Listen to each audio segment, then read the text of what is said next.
606, Talk 107.3 FM, WBRP. Good morning, everybody. Brian here with you. Taylor Sharp producing. We call it Mornings with Brian Haldane, and we are off and running on this busy Tuesday morning. We got a lot of ground to cover today, y'all. There are 3 storms out there. None of them really going to affect us, but we do keep an eye on it. 3 named storms active all at once.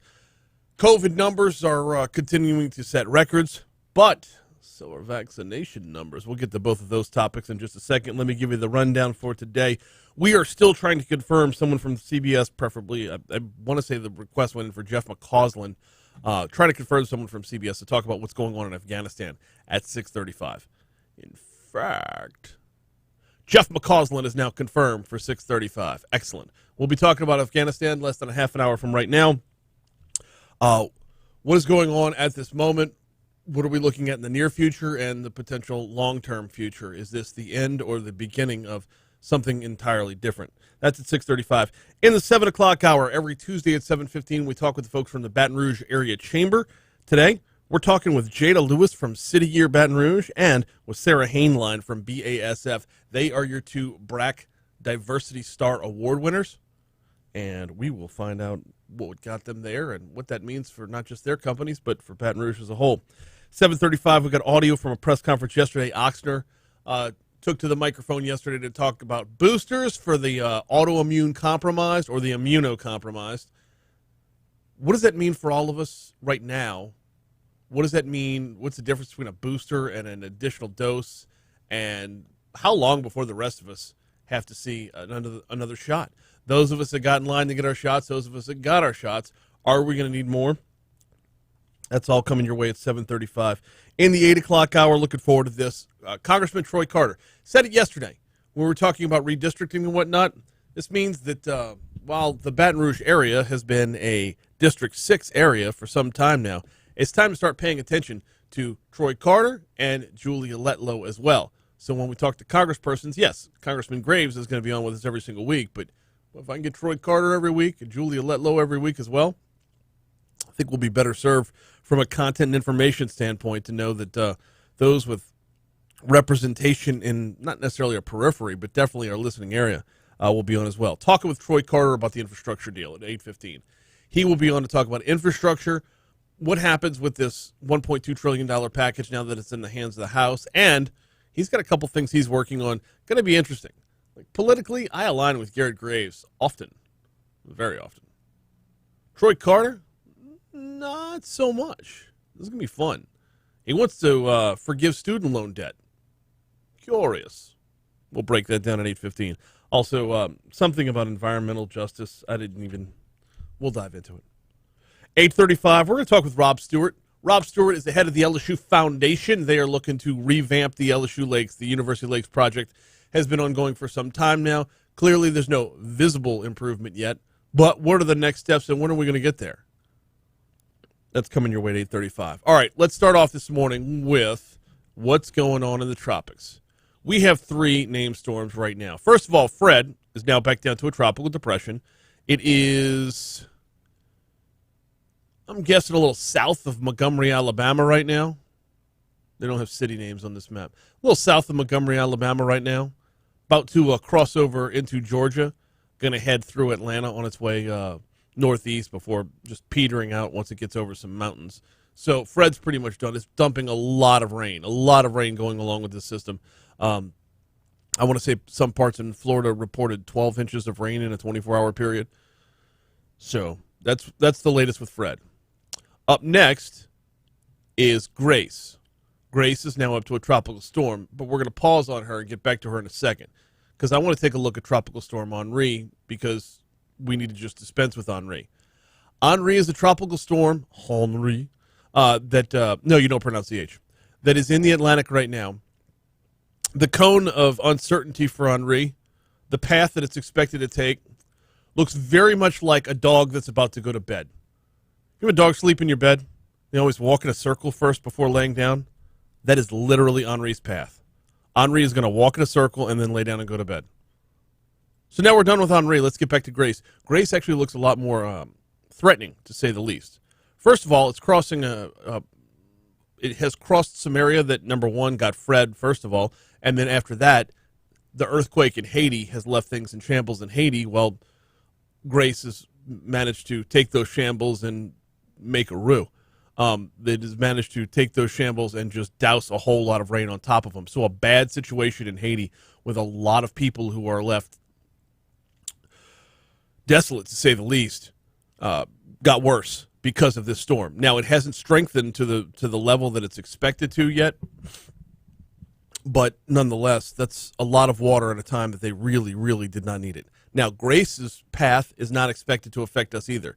It's expected to cross over Cancun, then back into the Gulf, and then back into Mexico as well.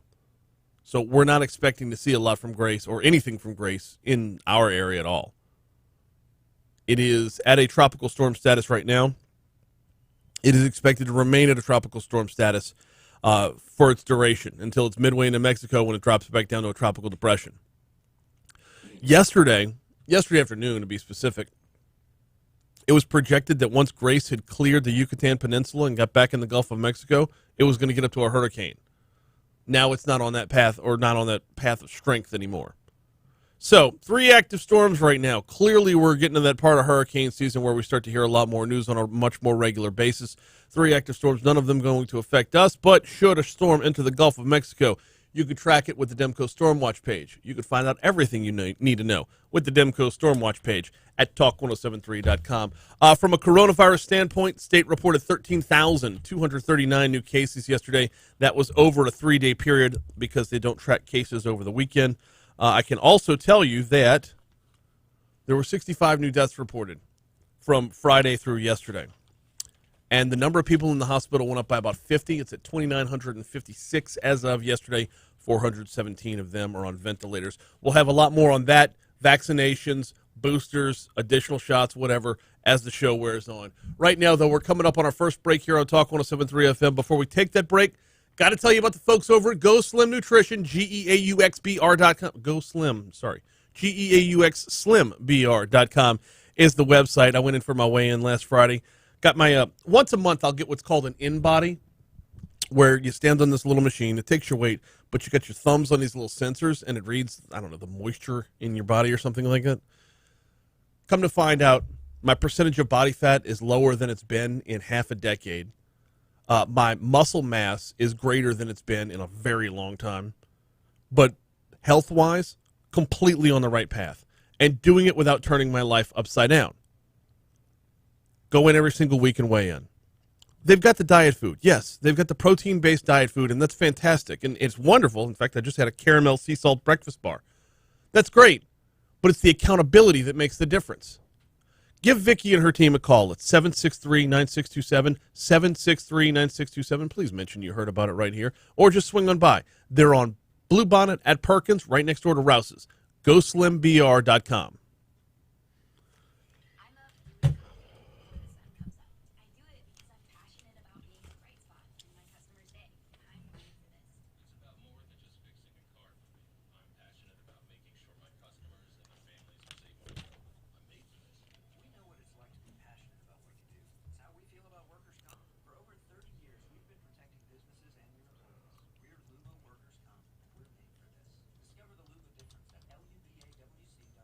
Chuck had his first auction draft ever last night.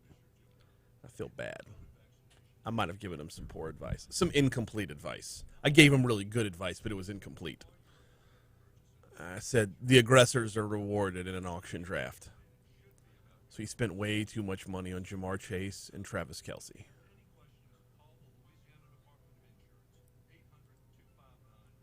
But he still would have been okay had he not overspent on a backup quarterback, defense, and kicker.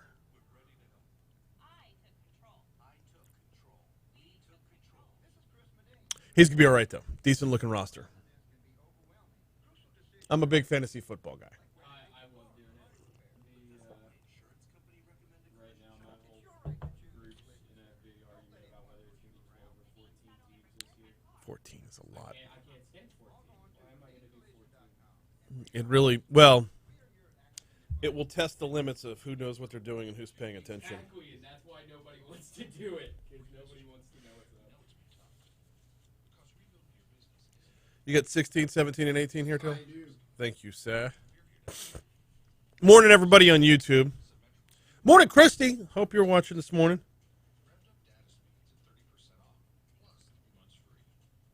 Hey, there we go. Morning, Renee. Morning, Eric. Morning, Clint. Morning, Tiffany. Tiffany says, good morning, Slim. Eric says it missed the mountains. It's over open water. Yeah. So, but the thing is, for our purposes, it stayed south of those mountains. So,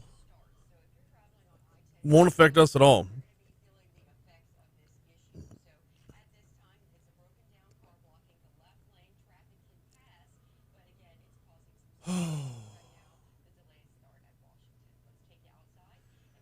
Gonna have to work quick here. I went long in that opening segment.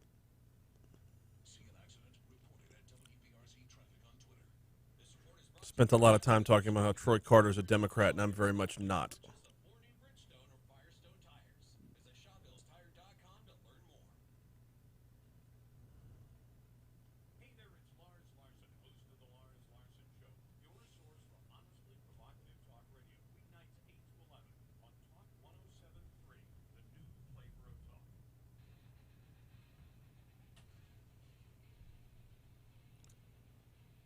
The situation in Afghanistan is disgusting. Oh, here we go. 617 Talk 107.3 FM WBRP. Did you see this meeting yesterday with the parents? Just were outright up in arms about masks. We'll dive into that in our next segment. Right now, though, let's talk a little LSU football. Starting quarterback Max Johnson says the Tigers' offense needs to talk about some communication issues. We had well, no, I did this on Jay's show yesterday. Ed Ogeron said after the scrimmage on Saturday there were some communication issues on the offensive line after the defensive line reportedly had its way with the team in its first scrimmage of the preseason camp. Max Johnson says they're working on it. I think we need to do a better job of, just communicating the protections, getting them right, focusing on, where the pressure's coming from and getting that turned around. I think the communication was pretty good over the scrimmage, but I just think we need to work on that. There's also the idea that you got some guys on the defensive line that are kind of studs. And then there's also this. Anytime you're putting in a new offense and a new defense, the defense is going to be ahead of the offense at this time during camp. It'll catch up. Don't sweat it. Johnson says better communication will come with more reps as a unit during preseason camp. Max is, of course, the son of Super Bowl winning quarterback Brad Johnson, who played 15 years in the NFL. The LSU quarterback talks about the advice that he's received from his dad. Give your all, be the best you can be every day, encourage others, just to go be great and be where your feet are, be present in the moment. Don't think what happened in the past and don't think ahead of you. Just, just focus on the details, focus on the little things, and just try to become the best you can be. Talk about some of those studs on the defensive side of the football. Neil Farrell expects the big seasons from Jaquelin Roy and freshman Mason Smith. J-Roy, he been growing fast. Mason been growing fast. They're both two great young players. They're going to be great players for the Tigers. They just been putting in a lot of work, buying into what the coach been saying, and they're going to put on a show for the Tigers this year. The new AP poll, the preseason AP poll is out. We'll talk about it after Fox Business.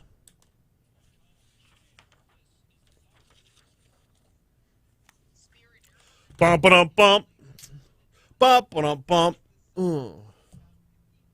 So I think I'm going to do something that I wasn't planning on doing, and that's go back to a lettuce wrap over at Muya. Yeah? Yeah. The potato bun is so good, but I know, until I hit goal weight, I need to just keep it under wraps. Yeah. Under wraps, yeah. get it? If you think that pun was bad, you just wait until this segment. I'm excited now.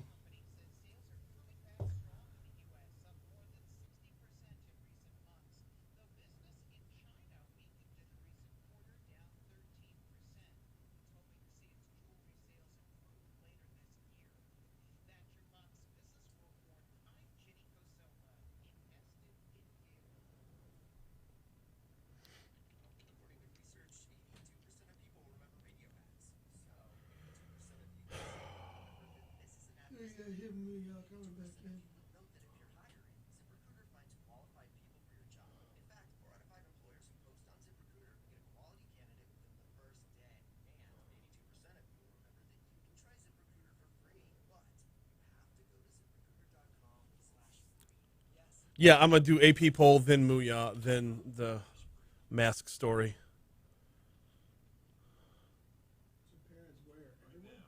Natchitoches. Well, the meeting was at the Capitol. It just says Natchitoches Representative Kenny Cox. Who wrote this one? Let me.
623 Talk 107.3 FM, WBRP. Going to get caught up with CBS's Jeff McCausland in our next segment.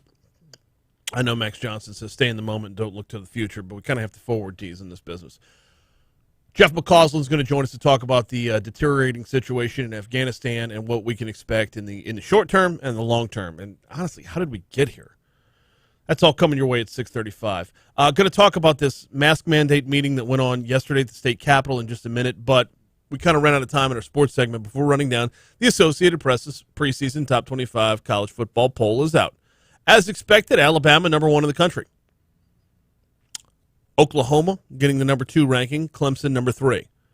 Your top 10 is rounded out with Ohio State, Georgia, Texas A&M, Iowa State at number 7, Cincinnati at number 8, Notre Dame at number 9, and North Carolina number 10.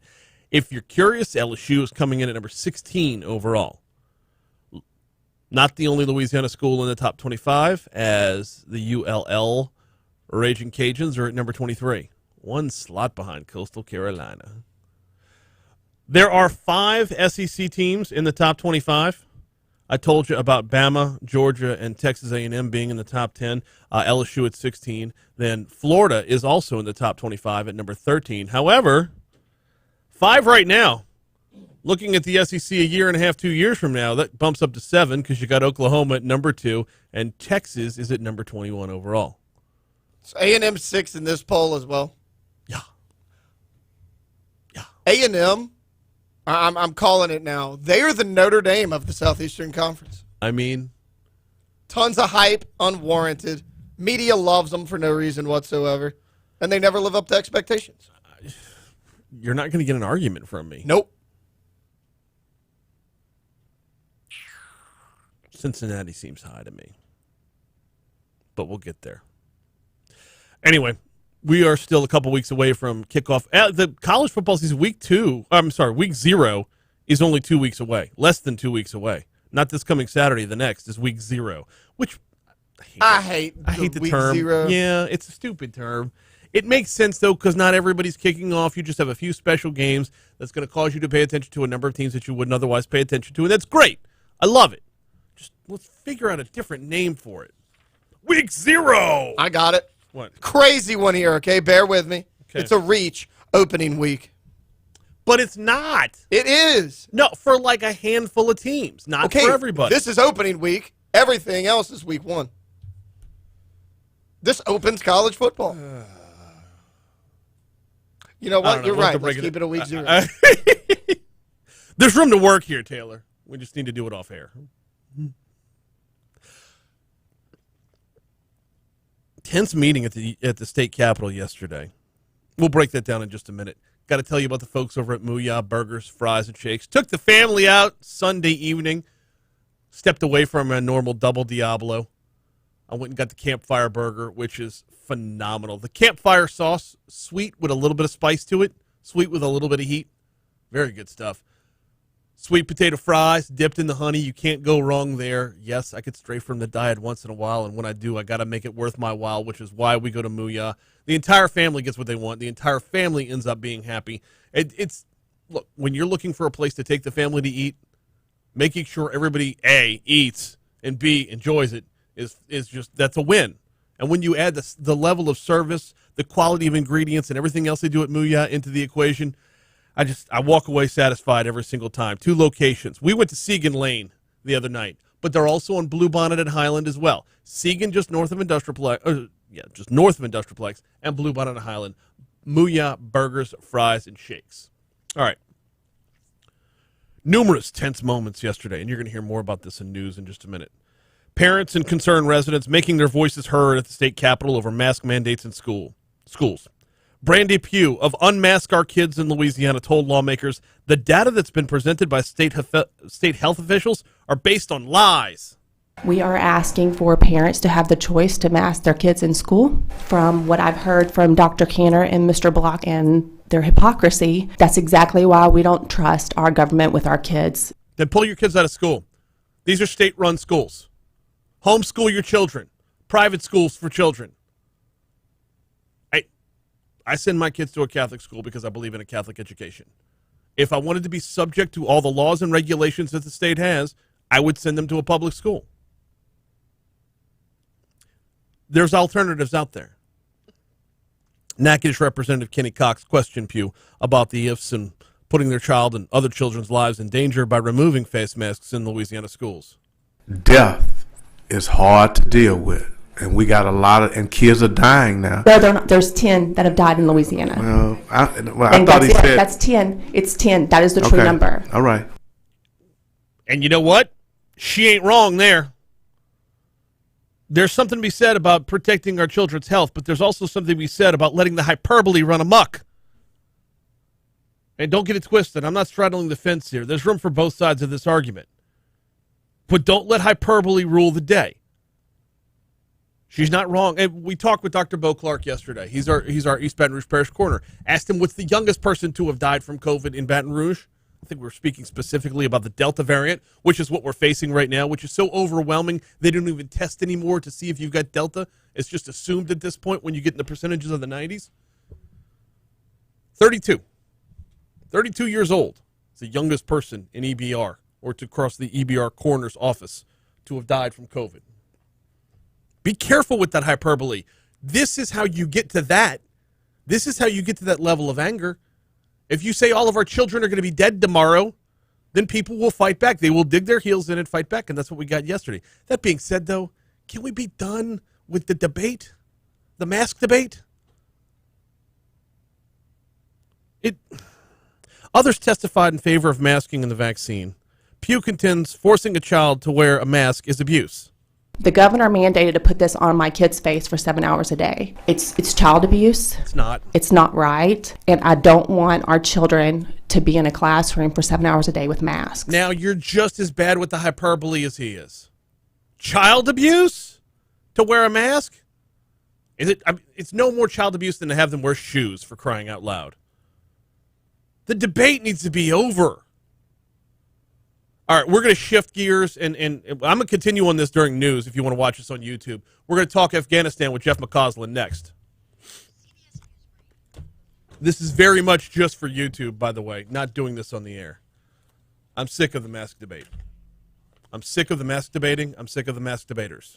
I'm out of it. I'm not mask debating anymore. You can go mask debate by yourself or find somebody online. There's 1,000 websites. It's pretty much that the purpose. encourage mask debating. I know. But I'm not in this game anymore. Mask debating is over with.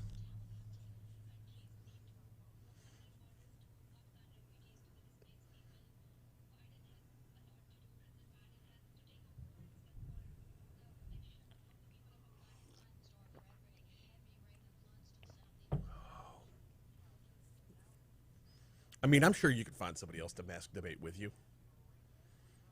It's not going to be me, though.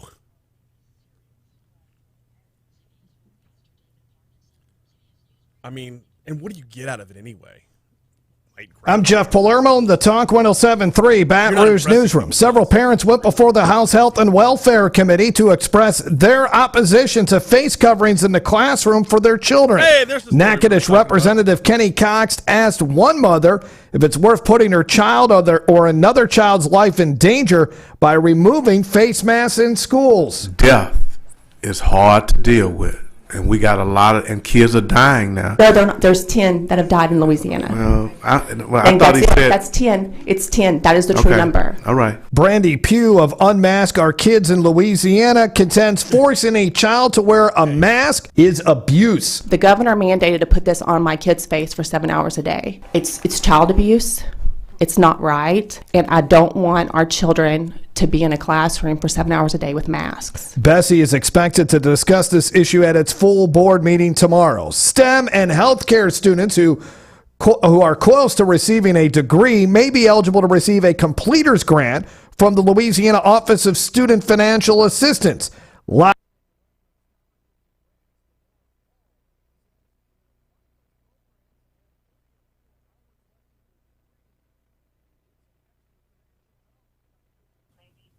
For all the whole thing? Okay, good.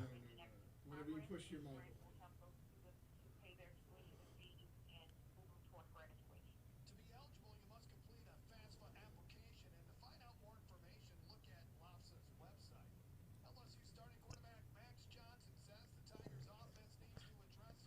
Talk 97.3.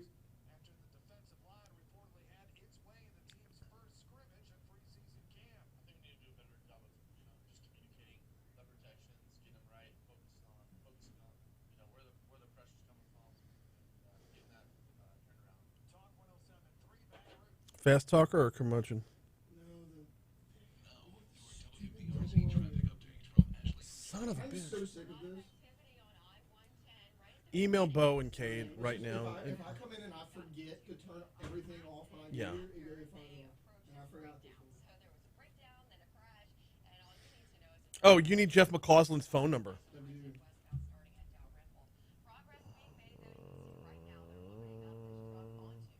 You got my mic off?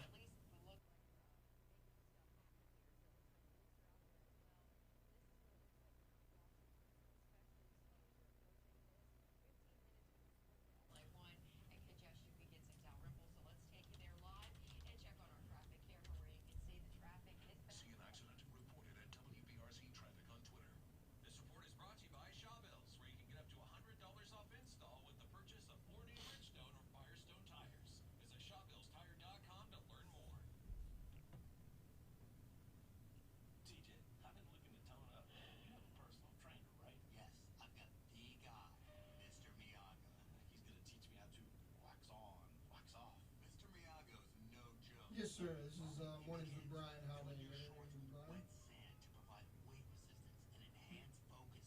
Yeah, give us like 2 minutes. All right, thanks. Everybody's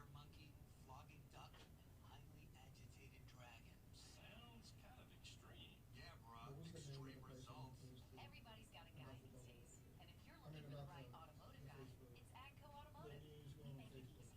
Oh, I don't know. And with AGCO's general inspection, you get Why? an annual checkup to diagnose problems that could cost you down the road. Eric and Renee.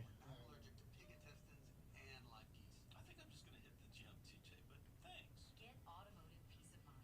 Schedule your general inspection today at AGCO Automotive. AGCO, it's the place to go. Eric says Afghanistan is a horrible real life example of Joe Biden's incompetence. Where are the women's rights groups that elected this bozo? Look, this is something that Donald Trump ran on. He wanted to get out of Afghanistan. I'm hard pressed to pin this on one person.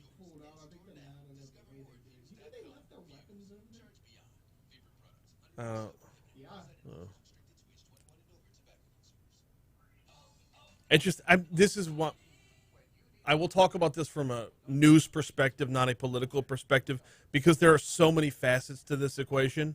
that it's impossible to drill it all down on, like, to pin this on one person.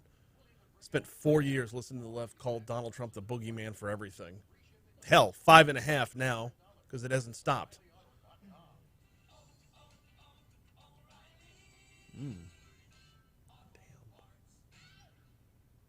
Hey, this is Ken Coleman from the Ken Coleman Show. You can listen to me weeknights from 11 p.m. to midnight on Talk 107.3 FM, the new flavor. It's how they got out. Yeah, it is. It is. But there's not, you can't pin this on one person. I'm with you with the anger, though. I am with you with the anger. It's because what we're looking at right now, short term, is chaos. Okay. 6:52. I'll do it. Overnight temperatures will be back down in the mid-70s. The afternoon shower trend will continue through the rest of the week, but the weekend is trending much drier. Skies will be mostly sunny with temperatures continuing in the low 90s. Stay connected to WBRZ weather on air on WBRZ.com, our apps, social media, and WBRZ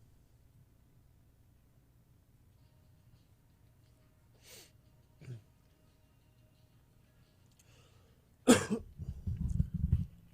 638 Talk 107.3 FM WBRP. What's going on in Afghanistan right now? I'm hard pressed to call it anything but chaos.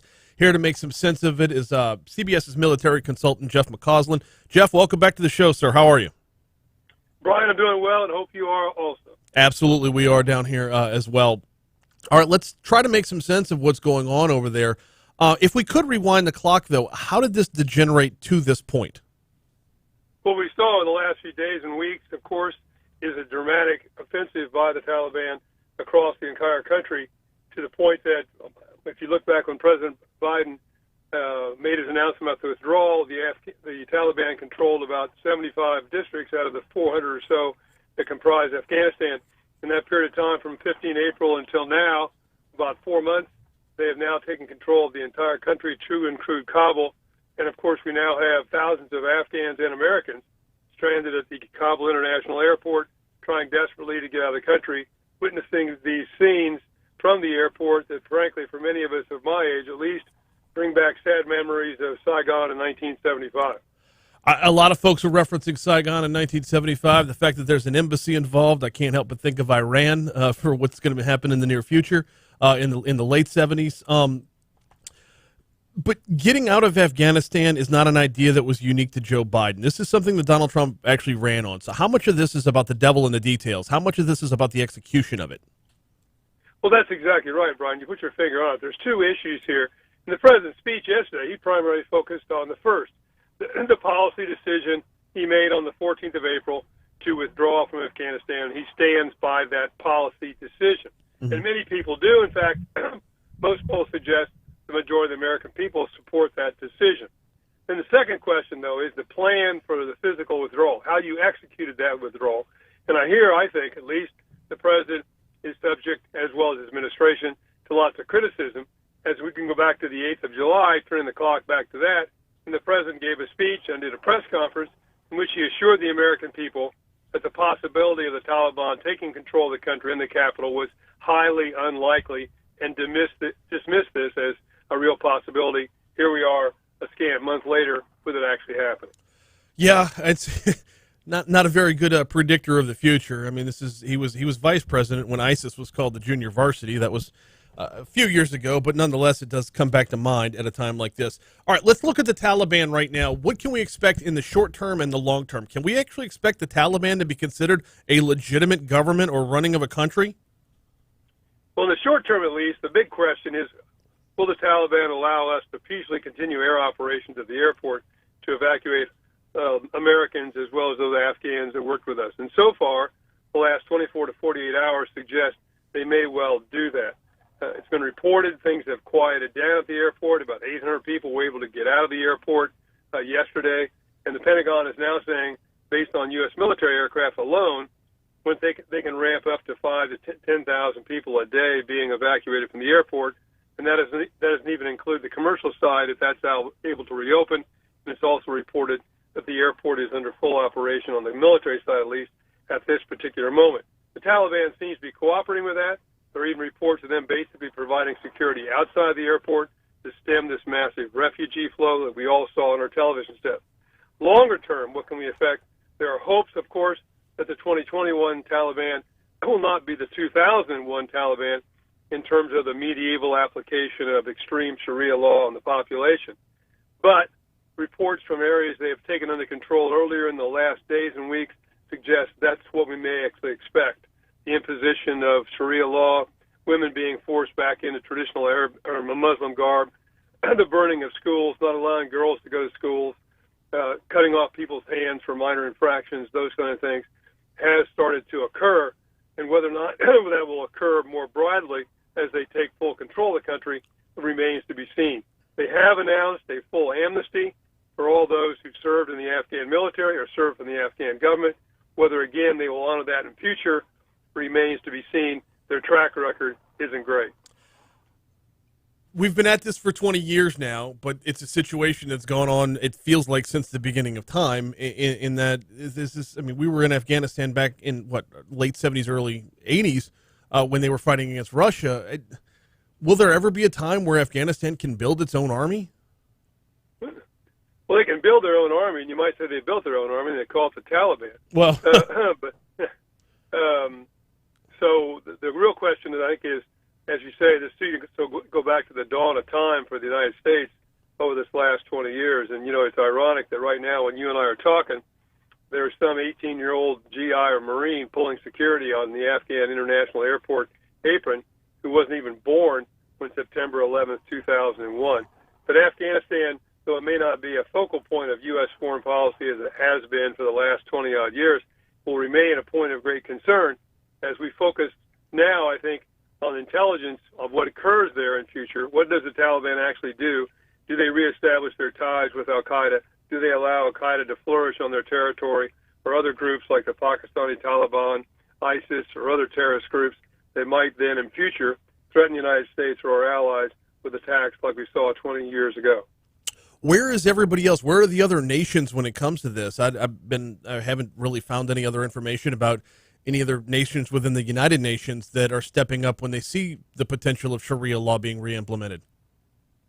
Well, they are stepping up. Now, whether it'll make a difference or not, or how much leverage you have remains the question. Now, we have threatened, and this has been echoed by our allies in the European Union, that should the Taliban reimpose that type of extreme Sharia law, violations of human rights, etc., that they can expect no international aid, no humanitarian assistance, no international loans, probably massive economic sanctions. They will become a pariah state. And many people believe the 2021 Taliban fully understand that they need that desperately. This is a country that has experienced high levels of COVID infection. It is suffering from a 5-year drought. Over half of the population desperately needs humanitarian assistance.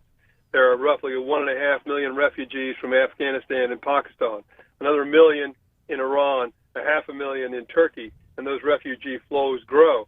So there's a belief that that particular leverage may bear fruit in getting the Taliban not to move in that direction. That being said, again, this all remains to be seen, but I think we can expect the international community to keep that kind of drumbeat up. Whether other countries will do so and then make this hermetically seen is another question, and already the Chinese have suggested they will likely recognize the Taliban. I think we can expect Pakistan to do so once the government's established, and maybe even the Russians. Let's bring it back home for just a minute and talk about the U.S. response here. Is there any, I don't want to say dissension in the ranks, but has anybody been outwardly vocal that who's active right now about the way this has been executed? Well, actually, if you're talking active duty military, of course not, right, because the active duty military are going to execute the mission that they've been given. It is very clear by reports that the chairman of the Joint Chiefs of Staff and our last commander in Afghanistan, General Scott Miller, did advise against this withdrawal when it was being discussed in the early spring of this particular year. That's what they do. They advise on what they think the policy should be. Right. But once the decision was made by the president to do so, we've seen the U.S. military do what the U.S. military always does, and that is execute in as best fashion they can. And they have been pulling off the withdrawal of U.S. military forces since the 14th of April in a pretty dramatic fashion, accomplishing that particular task almost way ahead of schedule. And when all this kind of collapsed, we were down to just the 600 or so U.S. troops that were in Afghanistan securing the embassy, while the vast majority of our military personnel and military hardware that could be removed had exited the country. Last one before I get you out of here, and I greatly appreciate your time. Hey, and this might sound a little bit out of left field, but is there a possibility that this move could, I don't want to call it like a rope-a-dope or a Trojan horse or anything, but could bring the Taliban leaders together in one spot for a setup of an attack that would eliminate the Taliban? I kind of doubt that. I mean, it's a pretty decentralized organization to begin with, and that's why one can say what one group does in one particular province may vary dramatically from what happens in Kabul. Clearly, they're coming together in Kabul, but of course that is within a city of 4.5 million people. I don't think we're going to have them all entering, one particular building that might allow that to occur. And certainly, if one tried to decapitate the Taliban right now, with no other alternative, really, because the Afghan government has dissolved, where would that lead you? Yeah, and more chaos. At the end of the day, that's exactly where it would lead us. In the meanwhile, we always appreciate the time. We always appreciate the information and insight. Military consultant Jeff McCausland, thank you so much. Thank you, sir. Appreciate it. 6:40. Ooh, we're way long. 6:48. Talk 107.3 FM. Quick break. Then your money now. Then traffic. We're gonna have to split that break in half, aren't we? Shoot, my bad.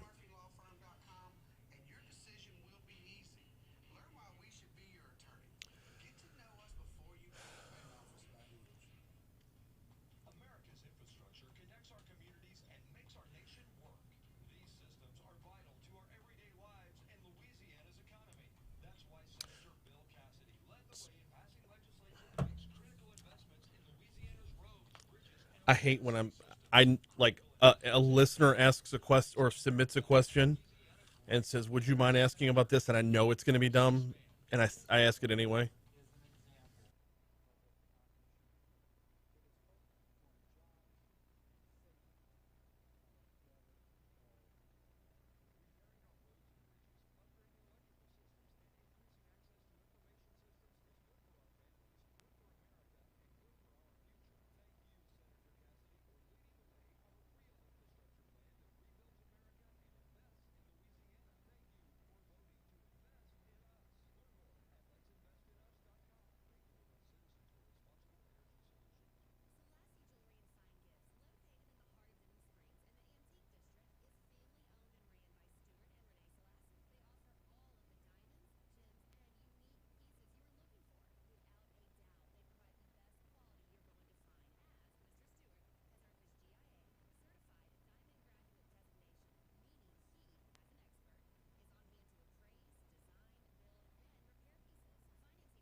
Oh, God.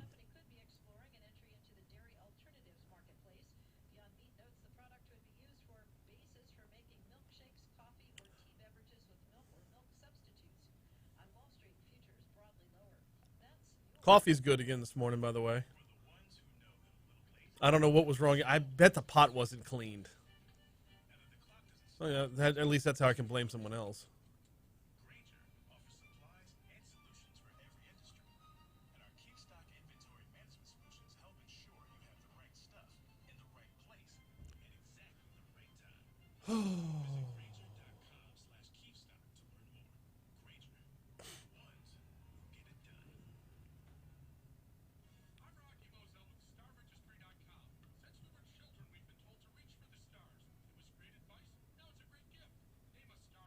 Who'd you say I have coming back in? Matherns? Okay.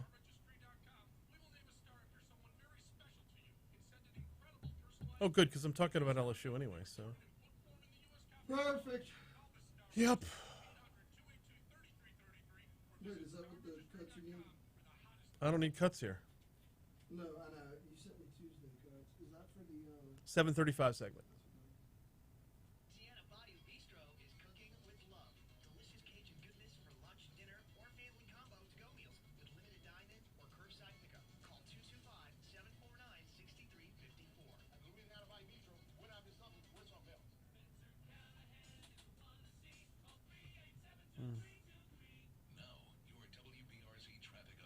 Oh, I've got meetings all day long.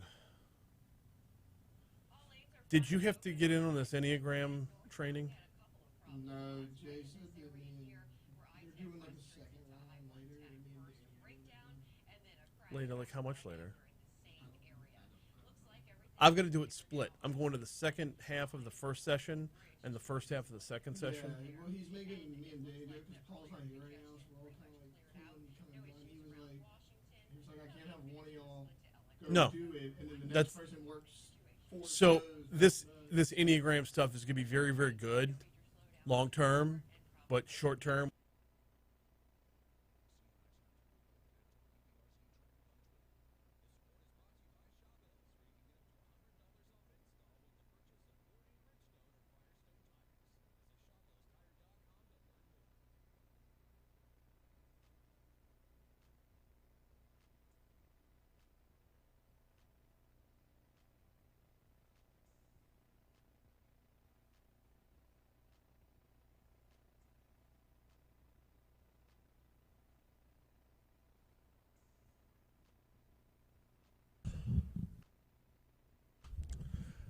.653 Talk 107.3 FM WBRP, about 6.5 minutes away from the CBS World News Roundup, where they will no doubt have more on the deteriorating situation in Afghanistan. And my great appreciation to military consultant Jeff McCausland for hopping on board. Always appreciate his expertise in this regard. It's the references to Saigon are like stark, to say the least. News coming out of LSU, less than 1 week to go before school's back in, right? Fall semester starts on Monday. It's amazing how the phrasing of a headline can change the basis of a story. We'll dive in on that in just a second. Speaking of LSU, though, as it is back to school time, if you're moving your kids back in this week, which this is the move-in week, right? Swing by Matherns to stock them up on their groceries. Swing by Matherns to stock them up on the small appliances that they're going to need in their dorm or their apartment. Grab that mini fridge, grab that air fryer, grab that convection oven, you name it. They're not going to have a full kitchen in the dorms, right? And also stock them up on all their groceries. And oh, by the way, you could do it from the ease of your phone. Download the Matherns app, get the grocery shopping done, pull in the parking lot at the Nicholson Gateway Shopping Center, get it done. They'll bring it out to you. You don't even have to put a mask on to go back in the building. Corner of Nicholson and Skip Burtman Drive, right across the street from Tiger Stadium, is where you will find Matherns Market. They're also downtown on 3rd Street. Don't forget to swing by there if you don't have your lunch plans today. But download that Matherns app. Get stocked up for school. Get the grocery shopping done at Matherns. All right. Let me give you the headline from WBRZ and the headline from LSU's press release here. LSU's press release says, LSU seeing results. Well, let me do this in reverse order. WBRZ's headline says, LSU reports 1/3 of students have been vaccinated. That sounds like a remarkably low number, doesn't it? Just 1/3 of students have been vaccinated. They're not wrong. LSU reports 1/3 of students have been vaccinated. It's not incorrect. Let me give you the headline and sub-headline from the LSU press release. Headline, LSU seeing results from entry protocols. 84% of students that have reported say they are partially or fully vaccinated. Remarkably different outlook, isn't it? Now, both are 100% accurate. The story from LSU. As of August 16th, a total of 13,361 LSU students have already completed entry verification, with 11,256, or 84%, reporting they were either partially or fully vaccinated. Of students living on campus in LSU residential life facilities, 6,198 have already completed the entry protocols. 4,690, or 76% of those students, have reported being partially or fully vaccinated. What about in the frat houses and sorority houses? Among the LSU Greek community, a total of 2,680 Greek students have completed the entry verification process, with 2,408, or 90% of those students having reported being partially or fully vaccinated.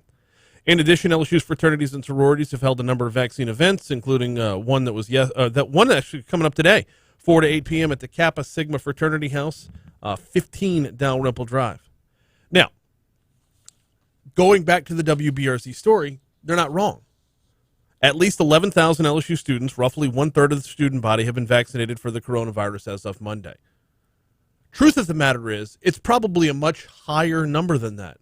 But what's been reported so far is 11,256. Yes, that's roughly one-third of the student body.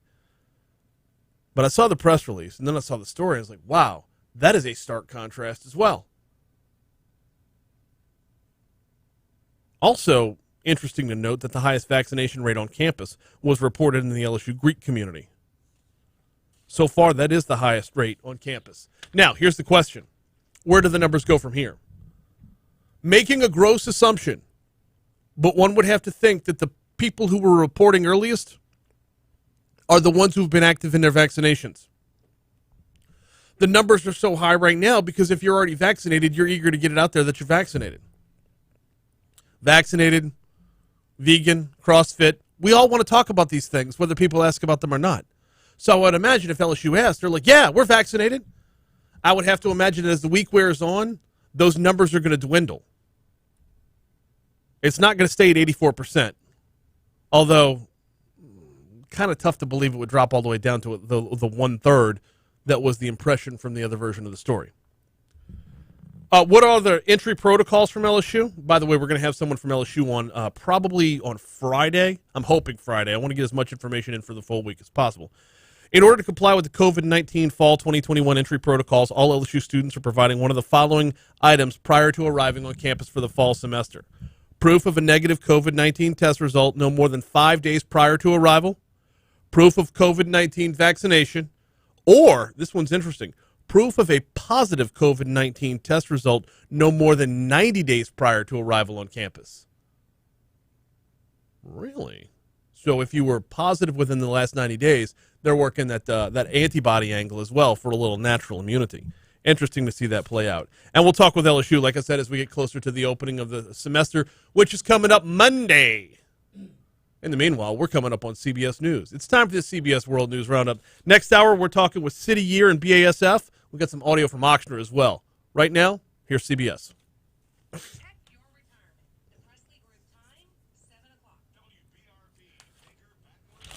Yeah. WBRZ not wrong in their angle, but very misleading.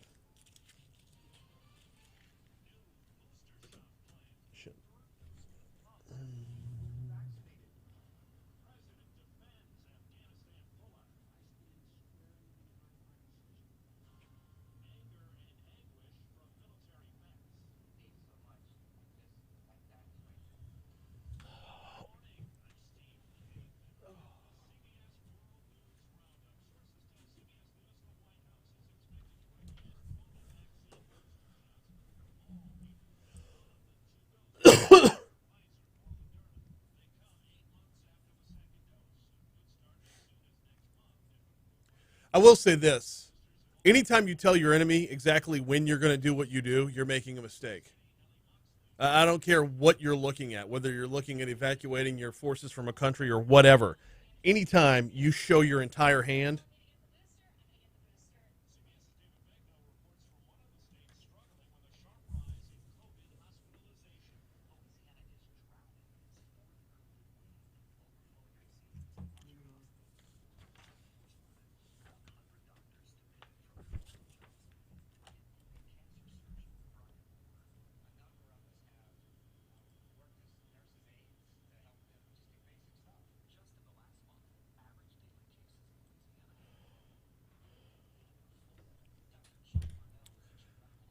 something that's going to be very curious to follow with the vaccination numbers.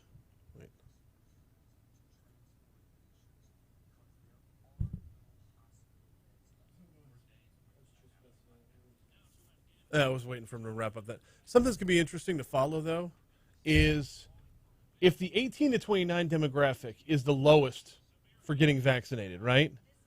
But LSU's early numbers are 84%. And when you look at 18 to 29, they are only 10% completed by, 10.9% have completed their vaccination series for 18 to 29. But if LSU's at 84%, if the rest of the colleges are above 50, that's going to beg the question, who the hell are all these people? Like, is it all 25 to 29-year-olds? Or do we start to need to dig deeper in the numbers? And I don't think anybody's ever going to dig deeper in the numbers. I think all we're going to see is people say unvaccinated equals Trump supporter. It does. That's what I heard. You know what they say.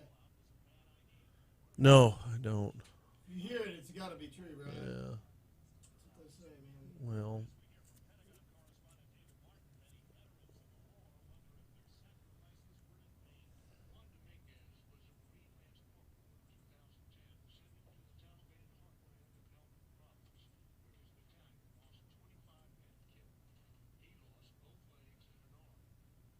where's the last place he left him? It's going to be wherever the last place he looks. It's always, you know. I hate that saying. It's always the last place you look. Why would I keep looking if I Right. found it? Exactly. It's the dumbest saying ever. It should be it's the last place you think to look. Always in the last place you look. Yeah. Found my keys. I'm going to keep looking for them, though. Yeah, it's like, even if it was in the first place I looked, it was still in the last place Correct. I looked. God, I hate that saying.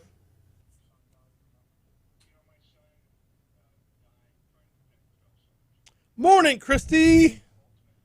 Welcome in.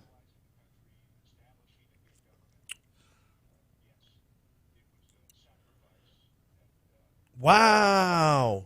That silly little meme I was telling you about yesterday? 1,239 shares. Need to get that same for the that same number. Yeah. If I get that same number for any of my YouTube subscription, you know. I want to pass up Jay Ducote's subscriptions. Can we do that? He's got a huge jump on me. He started on YouTube about a month and a half, 2 months before me. Was it? Plus, he's Jay Ducote. Like, I never beat Bobby Flay. They've been on YouTube. At least for the like cops 3 haven't months busted now. me for it yet. Yeah. That's a long head start. You're going to go to Bruh, keep going.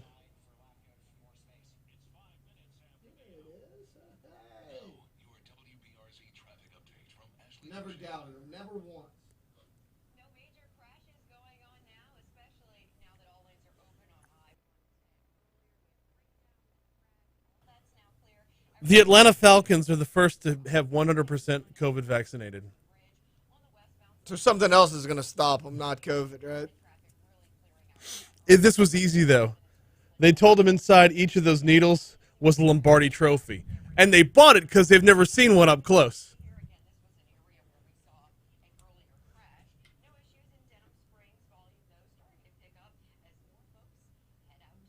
They were somewhat close from Brady, though. I mean, they got about a quarter and a half away. Matt Ryan shook hands with him. Somewhat It was in the same building. Yeah, they were somewhat close to it. I got totally discredited them. Where they got the shot in the arm, they drew a little circle around, so they were all walking around telling each other they had a ring.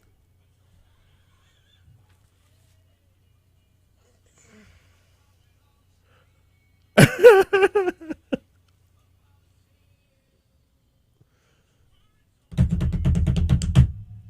guess you got to be a huge NFL fan. I just never understand the Saints Falcons. I like the NFL. Though. It's the two major metropolitan areas in the South. 706 Talk 107.3 FM WBRP. Hour 2 of Mornings with Brian Haldane coming your way right now. My apologies, all. Brian here with you. Taylor Sharp producing. I got to give the background. I can't just do this off air and then laugh my way in to start the second hour. During the news break there, I was scrolling through Facebook here, and I saw something posted from the NFL that says the Atlanta Falcons are the first team with a 100% COVID-19 vaccination rate. I'm like, well, that wasn't hard to do. They just told them inside every shot was a Lombardi trophy, and they had no idea because they've never seen one that close before. Either that, or once you got the shot, the spot on your arm where the shot went in, they drew a little circle around it so they could walk around telling each other they each got a ring. Congrats, Falcons. I better watch it, though. It's the first year without Drew Brees. We might actually be susceptible to him this year. Coming up in our next segment, we're going to talk with the folks from the Baton Rouge Area Chamber, or recipients of the Baton Rouge Area Chamber Diversity Star Award. Jada Lewis from City Year and Sarah Hainline from BASF are going to hop on the hotline in the next segment. Right now, though, it's time for us to check our top stories and trending.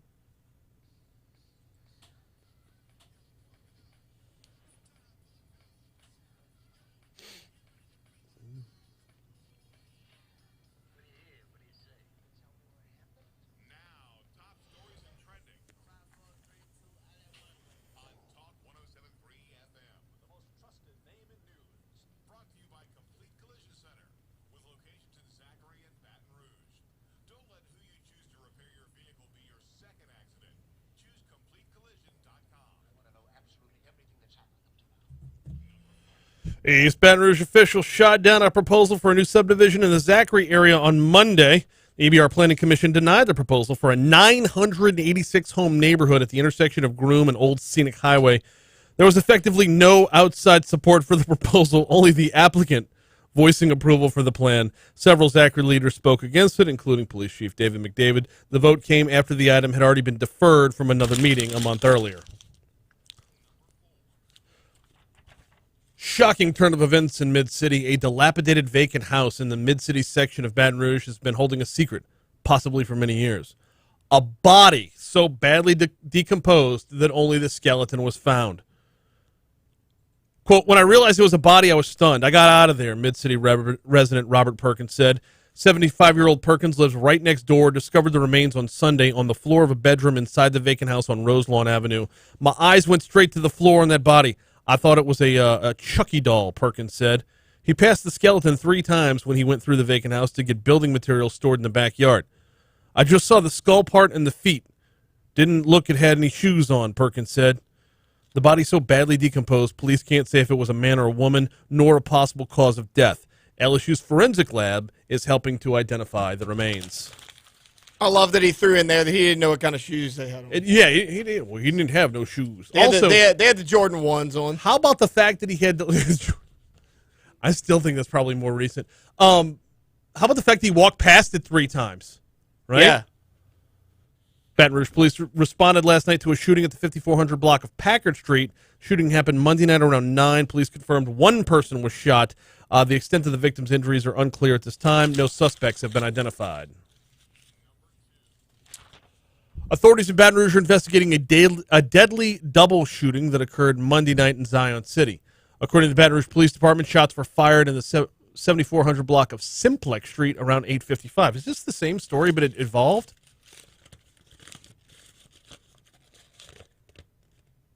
No. The injured man is expected to survive. The identities of the suspects who fired the shots are unknown at the time. Police are investigating the shooting and say additional information will be provided as it becomes available. Incidentally, this is one of 2 shootings that occurred in the area Monday night. That's why I was thinking that out loud. Sorry, I just got the Zion City story a minute ago. I was kind of doing that on the fly. Another huge spike in COVID vaccinations over the weekend. As of yesterday, Louisiana Department of Health reporting 84,271 additional doses of the vaccine were administered since Thursday. That's even higher than last weekend when the state showed 65,589 additional shots in an identical time frame. Louisiana reported 56,110 doses over the weekend of August 1st. Now, about 61% of the shots given this past weekend were administered in getting their first dose of the vaccine. That's also an important number to track here when you're talking vaccinations, because if you'll remember last week or the week before, the percentage of first shots was in the 80s. Now, if that percentage of first shots is in the 60s, that tells you, number one, you can start ticking people off on the fully vaccinated route, but also you're continuing that path on the first shot, so the fully vaccinated will continue on that rolling 3 to 4 week clock, depending on if it's Pfizer or Moderna. By the way, overall COVID numbers were not pretty yesterday. State reporting 13,239 coronavirus cases since Friday. Your positivity rate about 13.24%. Hospitalizations up to 2,956. That is up by 49 since Friday. 417 of those were on ventilators. 65 new deaths were reported as well. Those are your top stories. Here's a look at what's trending this morning. I find this story super intriguing. A masked vigilante called the Great Lundini is taking action against online bullies and is gaining an increasing amount of fans in the process. A recent BBC News report shed light on the group represented by the masked man. The vigilante, whose mask looks like a lot like a Guy Fawkes mask, but has a bit bigger mouth, so it's like somewhere between Guy Fawkes and the Joker. The vigilante also refers to himself as Leo, but that's not his real name. He chooses to remain anonymous, where you'd see Guy Fawkes. In one video, Lundini explained the group's aim, saying, quote, "We are taking social media back from the bullies, the pedophiles, the scammers, and the trolls." He continued, if a stranger said this comment to if a stranger said comments like this to your daughter, mother, sister, or wife, what would you do? We say stupid game, stupid prize. Basically, this started when online bullies went after a 14-year-old autistic son of one of their friends, and the kid took his own life. This happened last year. That's when they started in on this. Since then, this group, and it's a group that's continuing to grow. The Great Lundini is not one person. It's a growing group. Now, a number of social media outlets are calling what they're doing bullying the bullies. So since it's bullying, since it's harassment, accounts are getting canceled left and right. They just keep popping up again. It's a group of people tracking down the trolls, managing to dig past their anonymous account name, finding and reporting the bully's real name, and, well, actions in real life are taking place because they're figuring out who's who. I mean, if this could stop one suicide, good on them. 714 Talk 107.3 FM. We're running a little long here. Take a quick break. When we come back, let's talk about the Baton Rouge Area Chamber's Diversity Star Award. Next. Is that Sarah? Yeah, I'm assuming the first lady's called that. Was she on line one? Yeah, and I put her on hold, then she hung up. Okay.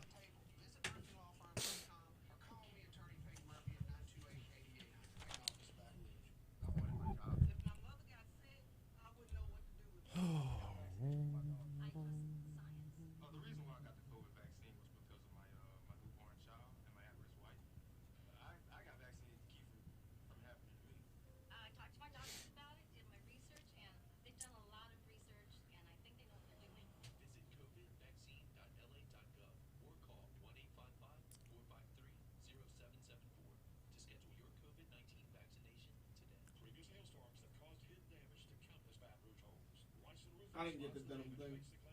I didn't get the denim football thing. Oh. Are you Alumni applaud. And the school wanted somebody with a denim. That makes sense. Talk 107.3. Yes, ma'am. We're gonna have you like 1 minute. All right. This is cold now.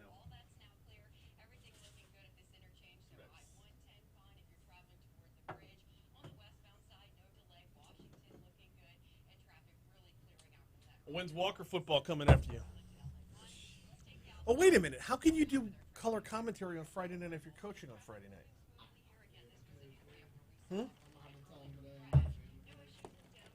But like they start practicing at 2:30, and with this new job, I'm not gonna get off early. Yeah. Which is That is probably the hardest part about moving from a million part-time jobs to one big full-time job. I went through it too. yeah, Okay, you're doing 100 things, you like all of them. yeah, exactly.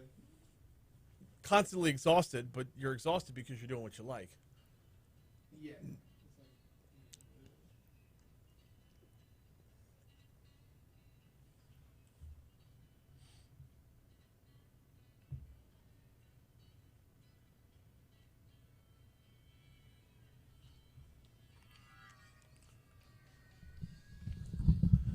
7:16. Talk 107.3 FM, WBRP, Mornings with Brian Haldane, rolling right along. So every year, the Baton Rouge Area Chamber gives out its Diversity Star Award.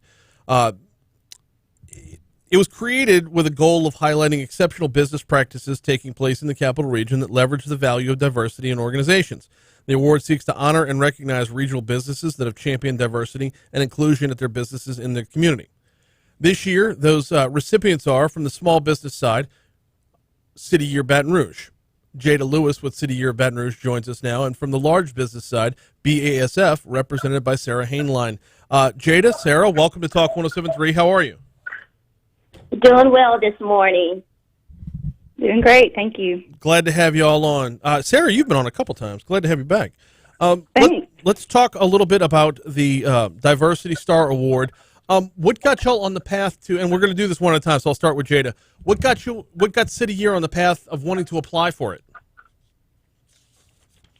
Well, we actually were encouraged to apply by one of our partners, Ray. We host their interns every year, and just from the feedback from their students about the culture and climate of City Year, we were encouraged to apply. And why were y'all selected? I believe we were selected because City Year is really known for diversity, inclusion, and belonging, for the work that we do around educational equity in our schools. And we definitely seek to hire staff and our AmeriCorps volunteers, that really reflect the communities and the values of our organization around inclusivity and diversity. Actually, let's back things up just a little bit, Jada. For those that aren't familiar with what City Year Baton Rouge is, what is it y'all do? For those of you that are unfamiliar with City Year Baton Rouge, we're a national education nonprofit, and we're dedicated really just to make sure that schools and students succeed. The foundation of our program is around our City Year AmeriCorps members, who are 18 to 25-year-olds that come to City Year Baton Rouge to serve in schools full-time as near-peer tutors, mentors, and role models. And they're really positioned in those schools to support student success.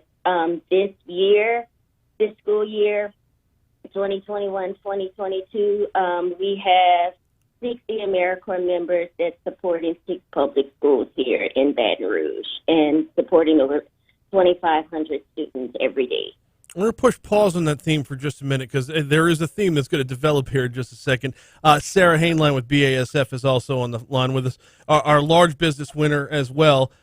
Sarah, what got BASF wanting to apply for this in the first place?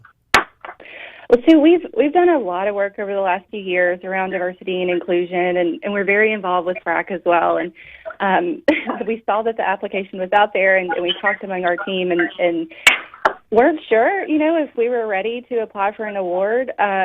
We were doing so much work, but we weren't sure if it was enough, and so we just took a chance and we put all of our information together.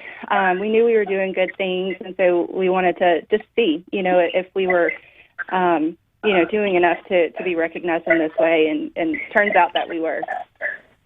Fair enough, and you both take home the award for 2021. By the way, 2020 honorees were the Arts Council of Greater Baton Rouge and ExxonMobil Baton Rouge. In 2019, it was Lighthouse Louisiana and Blue Cross Blue Shield. All the way back to 2018, when I believe it started with Civil Solutions Consulting Group and Republic Services. All right, told you there'd be a theme developing here, and I kind of want to capitalize on this, and I'll start with Jada again. I associate both of your organizations with contributing to education. I put that ahead of where I would see diversity. This is your main task here is about generational change, not just cursory change in the now. Jade, is that fair to say that that's what y'all do? Yes, we are definitely working towards educational equity. As you know, we have significant gaps in our education system among a variety of different demographics. And so it's just very important for us to make sure that, we're investing in those who need that additional support. And we also just believe that the volunteers that we have should come from just a diverse, background and diverse perspectives and significantly represent the communities that we serve. Now, Sarah, BASF, I've talked to y'all before about your being active in schools in and around the area. This commitment to education, does this just dovetail with this award, or is this a separate task that's on your plate? Oh no, they're definitely connected. At BASF, we strive every day to live our vision of valuing people above all else. People are what make us successful, and we want everyone who comes to work at BASF every day to feel valued, respected, and connected. And that, of course, is connected to education as well. We are in the community. We want our workforce to mirror what our community looks like, and in order for that to happen, we have to be active. We have to seek talent from our local community that is diverse, that is, that top talent that can come into our workforce and contribute to this culture of inclusion so that we're all successful. Jada, how much of this emphasis on diversity has to be written into policy, and how much of it just happens organically based off the way y'all operate? City Year, we're a national nonprofit, and so just from our network perspective, it's embedded into every policy and practice within the organization. But locally, we really leaned really heavy into it a couple years ago. And we just definitely just tried to really expand our commitment to diversity and really make sure that we're modeling those values to our volunteers that come and serve with us every year. So it's been part of our DNA in our organization from our founding nationally in 1988, but specifically, definitely a couple years ago, we've really been very intentional about including various initiatives in our policies, practices, and programs. Sarah, can I ask you a bit of a tougher question here? Because diversity can mean a number of different things to a number of different people, but in the manufacturing and engineering fields, diversity has to open up not just beyond race and ethnicity, but gender as well, or sex as well, not traditionally a female field. How much emphasis has BASF put on opening things up for women and minimizing barriers, minimizing hurdles that they have to cross in their careers? Yeah, well, several years ago, we set a target to reach 22 to 24% in female leadership by 2030. We actually met that goal 2 years early in 2019, and we've set another target to reach 30% women leadership by 2030. Here locally in Geismar, our site leadership team is 50% diverse, which is a new thing. We haven't always been 50% diverse when it comes to male-female, but we're there. And that happens because it's intentional. It's a focus every day. We talk about inclusion. We have programs to help promote females in manufacturing, who have that potential for leadership and who are interested in taking on those leadership roles. We want to ensure that they're developed in a way to help them get there. Jada, one more for you, and I appreciate y'all's time this morning. Jada, one more for you, and that is about moving forward. How much of this can be capitalized on to spread the message throughout, and how much do your participants take this on with them as they, continue their educational and then future careers? So with our core, which are 18 to 25-year-olds, they are definitely invested into really returning to their communities that after they serve here in Baton Rouge, to really live, serve, and work with those organizations that value diversity, equity, inclusion. We have about 38% of our volunteers who do have a bachelor's degree or a graduate degree and go on to a professional environment, and we can definitely see a trend of those that are going into the legal profession, pursuing social justice backgrounds and professions. And so it's it's very important to this particular generation, and we're seeing it more and more. And Sarah, before we get you out of here as well, what are next steps at BASF? I know this is a constant evolution. Yeah, so we'll continue to do what we've been doing. We listen to our people. We know we're not perfect, but we're committed to diversity and inclusion and to becoming stronger through the dedication of our people. One example that we've really worked on that kind of comes to fruition this year is through our summer internship program for our production and technical roles.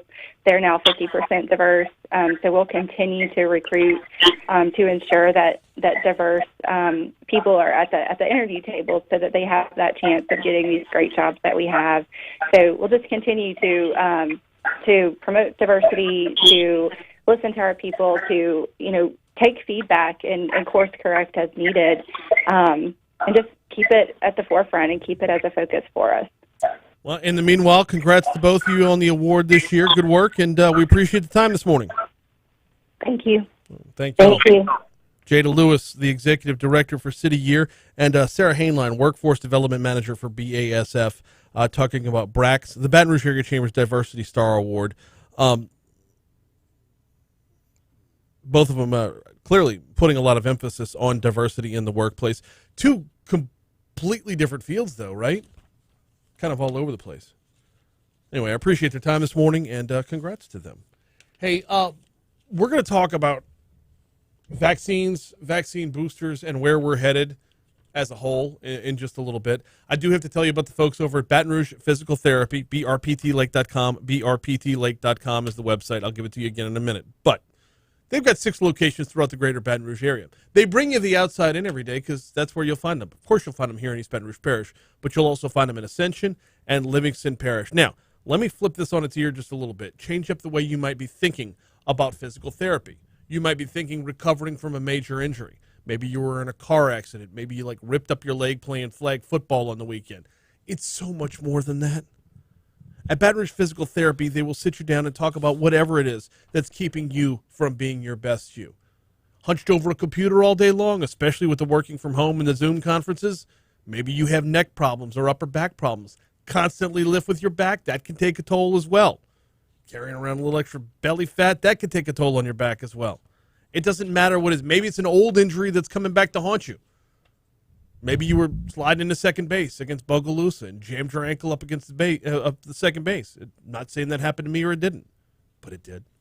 And if it comes back to haunt you later on in life, get that nagging pain, they can help you work through it. They can get back to what the root of your problem is and how to work through it. You can give them a call at 917-9185, 917-9185, or visit brptlake.com. Get back to being your best you with Baton Rouge Physical Therapy. All right. In our next segment, by the way, next hour, Congressman Trey Carter is going to join us. Super looking forward to this one. You're not going to want to miss it. We're going to talk about the infrastructure package, but we're also going to talk about the possibility of forgiving student loans. We'll dive into that next hour. In our next segment, though, it's time to talk vaccine boosters. We kind of knew this was going to be coming, right? It was only a matter of time before the CDC and just about everybody else under the sun says, yep, might as well. What's actually going into this recommendation? We'll dive into that next. Also, the folks from Ochsner held a press conference yesterday talking about the additional shots that are going to be needed for the immunocompromised. We'll dive into what goes in with that next as well. But the CDC has now recommended that those who are immunocompromised get a booster shot. What about the rest of us? The news is about to start evolving very quickly as the recommendation is going to come down. Hey, everybody who's vaccinated, at least with Pfizer and Moderna, booster shots all around the room. Booster shots for everybody. It's on its way, and we're talking about it next, right here on Talk 107.3.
recipient in Louisiana will receive an additional $36 a month starting October 1st. It's the largest increase in the history of the program.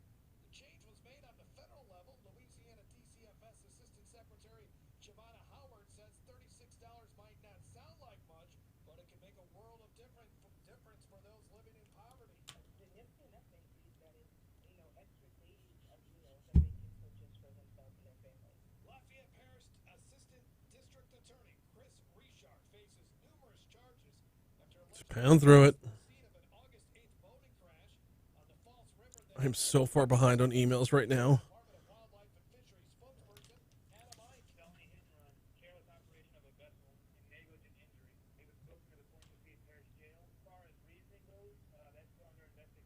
One of the juveniles injured suffered a broken pelvis. The Louisiana Office of Student Financial Assistance has a new grant program to help individuals who are 30 hours or less from completing a degree in a high-demand field such as healthcare and STEM occupations. LASPA Director of Scholarships and Grants, Deborah Paul, says the state needs more nurses, computer programmers, and math teachers. All of those fields are related and help move our economy and drive the workforce. So if it's STEM major or other high-demand fields, those students will qualify. Talk 107.3 Baton Rouge. Now, your WBRZ traffic update from Ashley Fouché. A crash on Pete's Highway, that's LA 16, and it's going to be north of the interstate and south of Florida. So look out I appreciate it, man. going on there. And it looks like your drive time up to 21 minutes, Juvenile Airlines. Clinton says, doesn't forced diversity create worse staffs? I don't know. Clinton been listening to Jordan Peterson? I can't get enough of Jordan Peterson. Because, no. And, my thought is, you can't force people in where they don't want to be. See an accident? Report it at WBRZ Traffic on Twitter. This report is brought to you by Shawbells, where you can get I need to work on that. off install with the purchase of 4 new Bridgestone or Firestone tires. Visit ShawbellsTire.com to learn more. Meet our team of attorneys at Murphy Law Firm before you hire an attorney for your injury case. Visit MurphyLawFirm.com and your decision will be easy. Learn why we should be your attorney. Get to know us before you call. Main office, Baton Rouge. They're also easy to set aside during hard times. At Hancock Whitney, we look out for your dreams when you can. So keep dreaming. Son of a bitch, he got it. Learn more at HancockWhitney.com or stop by a financial center.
Oh, let's see, y'all.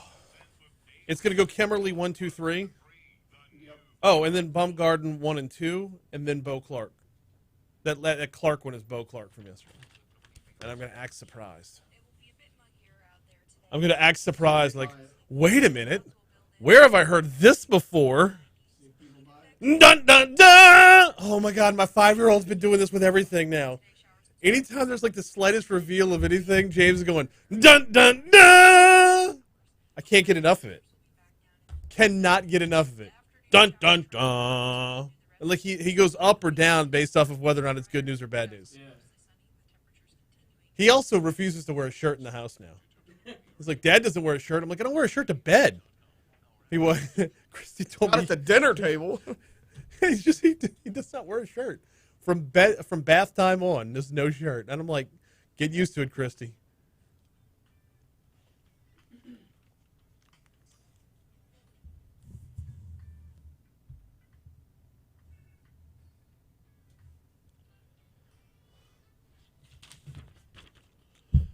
Download the all-new Talk 107.3 mobile app brought to you by Gregory Ricks and Associates. Listen live, find out what you missed on demand, even set an alarm to wake up with this show.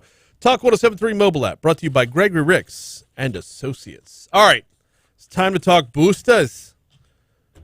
United States to recommend COVID vaccine boosters at 8 months. Coming to us from the Associated Press, U.S. experts are expected to recommend the boosters for all Americans, regardless of age, 8 months after they receive their second dose of the shot, to ensure lasting protection against the coronavirus as the Delta variant spreads across the country. Federal health officials have been actively looking at whether extra shots for the vaccinated would be needed as early as the fall, reviewing case numbers in the U.S. as well as the situation in other countries, as Israel, where preliminary studies suggest the vaccine's protection against serious illness dropped among those vaccinated in January. An announcement on the U.S. booster recommendation was expected as soon as this week, according to two people familiar with the matter who spoke to the Associated Press on the condition of anonymity to discuss internal deliberations. Doses would only begin to be administered widely once the Food and Drug Administration formally approves the vaccine. That action is expected for the Pfizer shot in the coming weeks. Last week, U.S. health officials recommended boosters for some with weakened immune systems, citing their higher risk of catching the virus and evidence that the vaccine's effectiveness waned over time.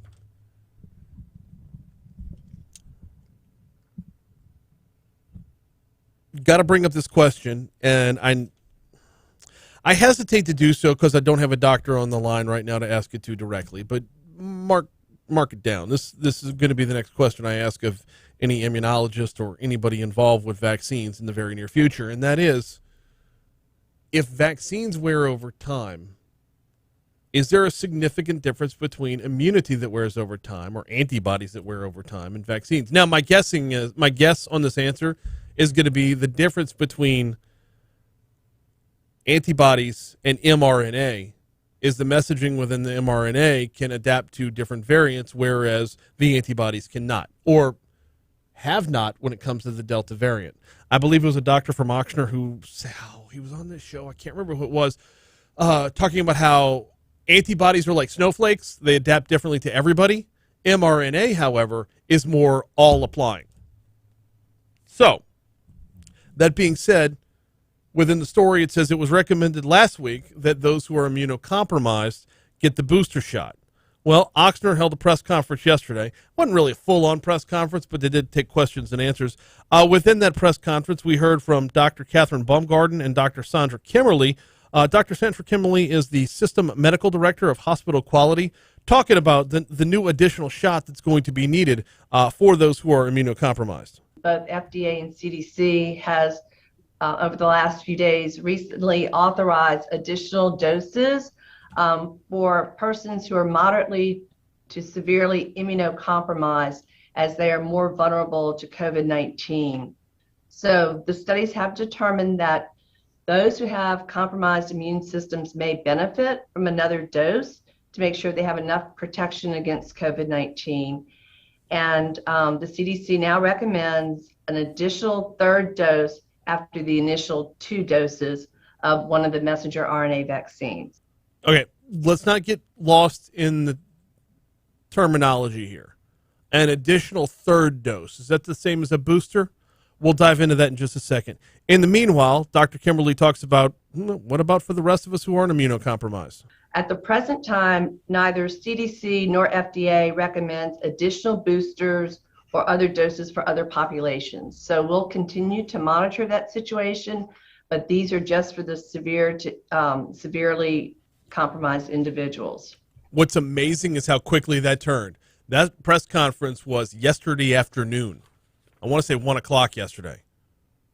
From then until 10 o'clock last night when the Associated Press put out that the U.S. is going to recommend COVID vaccine boosters at 8 months for just about everybody. Immunocompromised. What does that mean? Who falls into that category? Dr. Kimberly explains. The eligibility for the additional doses are people that have active cancer treatment or tumors of the cancers or blood, anyone that's received an organ transplant and are taking medicines to suppress the immune system. If someone has received a stem cell transplant within the last 2 years and are taking suppressive medicines, those that have moderate to severe primary immunodeficiency syndromes, active, advanced, or untreated HIV disease, and treatment with high-dose steroids such as over 20 milligrams of prednisone daily or other drugs that may suppress the immune system. It's a pretty clear definition of who is immunocompromised. Now, a lot of this is about keeping people out of the hospital, right? If you're immunocompromised, you're likely more susceptible to be in the hospital. More on that in just a second. Let's rewind it back to where we were asking the question of, Dr. Kimberly said the CDC is recommending an additional shot. Well, now sources coming out saying a booster is recommended for everybody after 8 months. Sorry, not yet recommended. On its way to being recommended for everybody after 8 months. So let's break this down. This is a rather long cut, so bear with me. But Dr. Catherine Baumgarten is the Medical Director of Infection Control and Prevention with Ochsner. Is there a difference between, I don't want to get like, I don't want to split hairs, but is there a difference between a booster and an additional shot? Thanks so much, Nicole. So in terms of the difference between an additional dose and a booster dose, what's being offered now and what the CDC has recommended is called an additional dose. And why it's called an additional dose is because it's given to people that may have compromised immune systems and may be more vulnerable to boost their immunity. The studies showed that by giving that third dose, they can boost the antibodies or the immune response that vulnerable people can mount. Because with 2 doses, it was shown that that immune response was a little lower than maybe was expected. We also know that a large proportion of our hospitalized breakthrough cases have been in those that are immunocompromised. So another good reason for immunocompromised or vulnerable folks to go ahead and get that additional dose. Booster dose is a little bit different. A booster dose is when somebody's gotten the vaccine, they have a normal immune response, but then that immunity wanes over time. And then that booster dose is just to kind of give that immunity a little boost. So that's why they're calling this an additional dose rather than a booster dose. Okay, if I can extract anything from that, aside from the poor editing by myself on the front end, if I can extract anything from that, a booster dose is smaller? An additional dose would be like another full dose? But here's my question, though. What's the difference? I don't want to go in for a booster dose after 8 months to be told after 14 months I need another booster. Give me another additional dose. Let's get it up. Let's hit it up. Let's go. I don't want, because a lot of this feels like, bear in mind, feels like, I have no science to back this up, but it's reacting out of a sense of panic. The numbers in the hospital being what they are, this feels like, okay, what can we do that we know won't hurt people but might help? That's it. Masks on, mask off. Mask back on again. Vaccine, double shot of vaccine, now a booster dose. Booster dose for immunocompromised. Booster dose for everybody. Okay, additional dose for everybody. One more from Dr. Baumgarten, and that is, and this is part of the question and answer period. I want to hear both ends of this, the question and the answer on the number of immunocompromised people ending up in the hospital. Thanks so much, Nicole. So we received a question from Rosemary Westwood with WWNO and NPR. Can you talk more about the breakthrough cases you're seeing in hospitals of immunocompromised people? Do you have numbers on that or examples of patients in this category? I'm not sure if we have numbers, but Dr. Bumgarden, I don't know if you want to weigh in or if we have anything to share on that question. So I don't have exact numbers, Rosemary, and I know you always ask great questions, but we don't have exact numbers on that. But anecdotally, even today, one of our critical care physicians and hospitalists were talking, and we were in an academic forum talking about this. And the patients that really end up critically ill in the ICU are those that have other conditions or that are elderly or that have other risk factors that make them more vulnerable. And those are the patients that we see that are really becoming critically ill while in the hospital at this time with the breakthrough infections. That's an interesting thing to note right there, because that's 2 days in a row where we've been told that the comorbidities are carrying over, and if you'll pardon the pun, carrying more weight than the healthy folks when it comes to the Delta variant. One of the things we've been trying to keep our heads on a swivel without panicking is where we're at with the Delta variant. Well, this is 2 days in a row now that we've been told that comorbidities are still playing a bigger factor than everything else when it comes to Delta variant. Yesterday, Dr. Bo Clark said as much on this show. He's East Baton Rouge's coroner. I asked him, who's the Delta variant killing? What are the demographics here? So they've changed slightly. In 2020, we saw it affecting the older population. And when I say older, probably 70, 80, and some of the nursing home population. Mm-hmm. It seems to have shifted now, and what we're seeing this year is that the number is going down. Certainly hitting folks in their 40s and 50s. We've even seen people in their 30s. However, there's still the common factor that most people that we see do have comorbidities, and those that we've talked about in the past, of course, are being overweight or obese, having high blood pressure, diabetes, and sometimes even lung disease. So, it's a combination of all these things put together. And then, of course, the individual's ability to handle the virus. And we all do that a little bit differently. Some people can succumb to a virus very rapidly. Others have the ability to fight it. And so I think we've got to look at all the tools that are in our toolbox to protect ourselves with a vaccine, and certainly, protect the community. And I think if we started, really looking at that seriously, then we could potentially get ourselves out of this problem. Okay, I wanted to play the full answer to that to make sure it wasn't taken out of context, but at the same time, though, it should be noted that we're talking 2 days in a row now about the exact same thing. So while we want to utilize every tool in the toolbox, and yes, we do want everybody in a 2-minute drill when it comes to fighting the Delta variant and COVID-19 overall, but at the same time, though, not having a focus where we need to have a focus could prove to be detrimental to us. Those comorbidities are back in play. We had Dr. Bo Clark yesterday, and we just heard from Dr.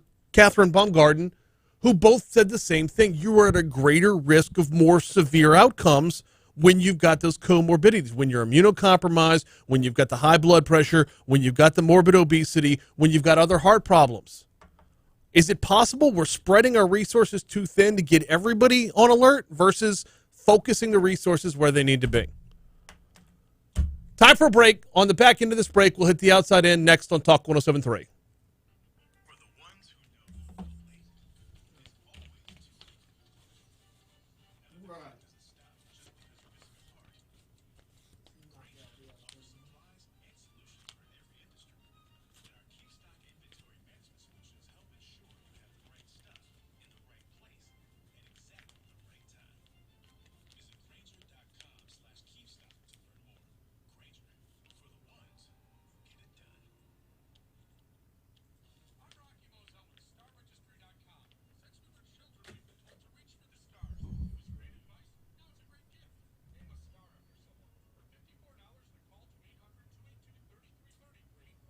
That sounds like a waste of money.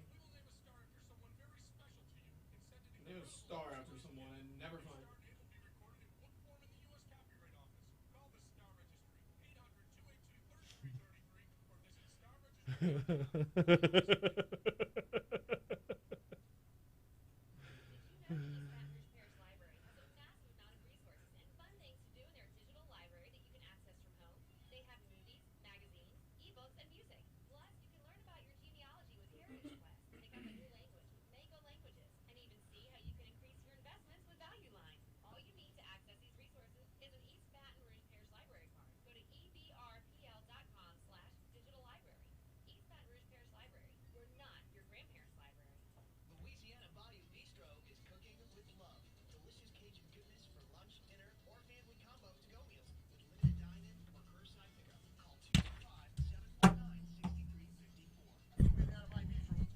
Tell me I don't cover both sides of the fence on that shit.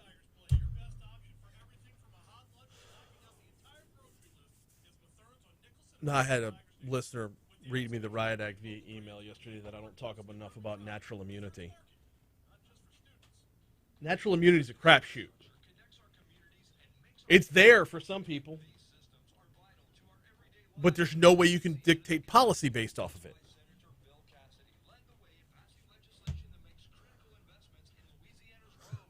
Hey. Ow, ow, ow, ow, ow, ow, ow, stop it, stop it. Oh, God, the abuse. Sorry.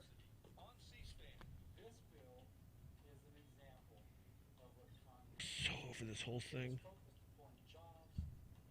Yeah. I'll hit complete collision on the way back in. I'm at the point now to where anytime anyone mentions anything about COVID, doesn't really matter what their opinion is, it pisses me off. Exactly. That's literally where I'm at. Yeah, I hate everyone. Like this. That's where I'm Taylor's at. so right, y'all. You're the first person I've agreed with in 3 days. That's where I'm at. I disagree with myself now. Like when I'm writing shit for the show, I'm like, I'm not Like saying whenever that. I hear like a policy, it's like you have to wear a mask and walk into the store. This is stupid. I don't want to wear a mask. This is stupid. Like, that's literally where I'm at. And just I'm to the point of, you know what? Just everyone quit your bitching. It's the thing, but it's like we talked about earlier. The hyperbole on both sides is killing the discussion. Yeah. Like those sound bites you played earlier. It's killing all our children. Death is a serious toll. One lady says 10 kids from the beginning, and they all had heart problems. Yeah. Every one of them had heart and lung problems. he says it's killing everyone, then she says it's child abuse. So it's like, I feel like there's a middle ground somewhere, and that's. You know who I feel bad for? All the kids who are victims of child abuse. Yeah. You know, like the kid with a split lip and a broken arm because, or his cigarette burns on his arm, you know, because he didn't go fetch dad a beer. That kid right there is the same level of victim as the kid who has to wear a mask to school. Everyone who ate one of Cynthia Perkins' cupcakes.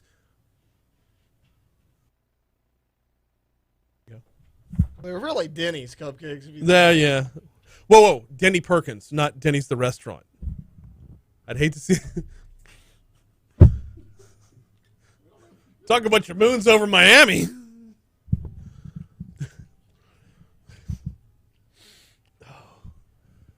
Boy, if you're missing the show on YouTube, you are missing the show on YouTube.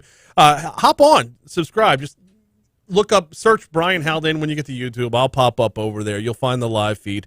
It's worth checking out because we don't stop during the breaks. There's a ton of content that the FCC might not be in favor of, so you get more show over there. Hey, gonna get to the outside in just a second. In the meanwhile, I'm gonna tell you about the folks over at Complete Collision Center. They've got 2 locations: Plank Road in Zachary or 9848 Perkins Road. That is Perkins Road, just east of Bluebonnet, right here in Baton Rouge. I tell you all the time about the iCar Gold Class certification. What I do not often tell you about is what that actually means. Only 15% of collision repair shops nationwide achieve the iCar Gold Class status, the highest training level recognized in the industry. Complete Collision Center is one of them. They know the latest repair techniques. They know how to find hidden damage. Can't tell you how important that is. And how to repair your car's critical safety features so they work properly again. Crumple zones, redundancies, all these things are under the surface. Anybody can go out and just buff it out. Anybody can do that. Finding the hidden damage and solving that problem is what sets Complete Collision Center apart. They invest in the training because they would never cut corners with your family's safety. And if I could just repeat the word safety over and over again for 60 seconds, that's what I'd do, because that's what they do at Complete Collision Center. CompleteCollision.com, CompleteCollision.com. Don't let who you choose to repair your vehicle be your second accident. Check out CompleteCollision.com. All right, time for us to step outside of East Baton Rouge Parish. Time for the Outside In.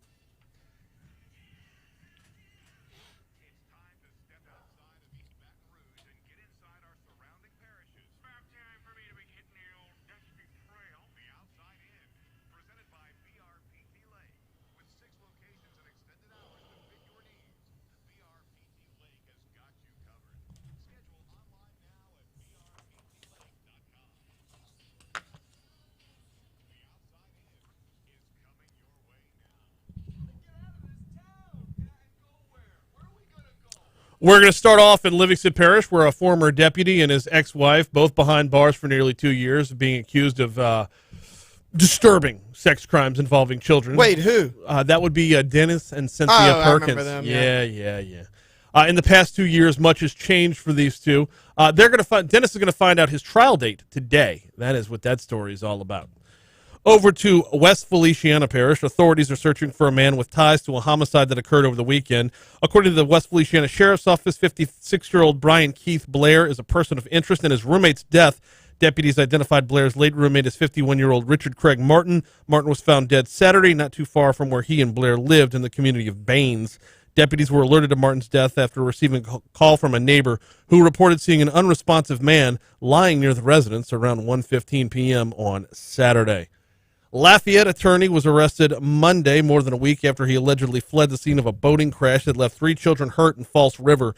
The Department of Wildlife and Fisheries announced the arrest of Chris Richard, 64 years old, on charges related to the August 8th crash. The department said in a news release announcing the arrest that Richard reportedly jumped into the water to check on the kids, then got back in his boat and left. Y'all good? Y'all good? I'm out! One of the children suffered a fractured pelvis, had to be airlifted to a hospital in Baton Rouge. He didn't check very well.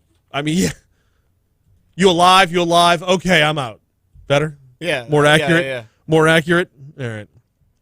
Over to West Baton Rouge. Actually, you know what? Yeah, over to West Baton Rouge. An argument inside the Hubbins supermarket led to 2 people being shot outside of the store on Sunday. Port Allen police said around 4 p.m., 3 women, 2 victims, and a suspect got into an argument. Police said the confrontation moved into the parking lot. That's where the shooting happened. 2 people were hit by gunfire, suffering non-life-threatening injuries. Yolanda Gaines was arrested, charged with 2 counts of aggravated assault with a firearm. Kimberly Williams also arrested, charged with 1 count of obstruction of justice. There's 1 more suspect who has not yet been arrested. That's the Outside In. Here comes CBS News.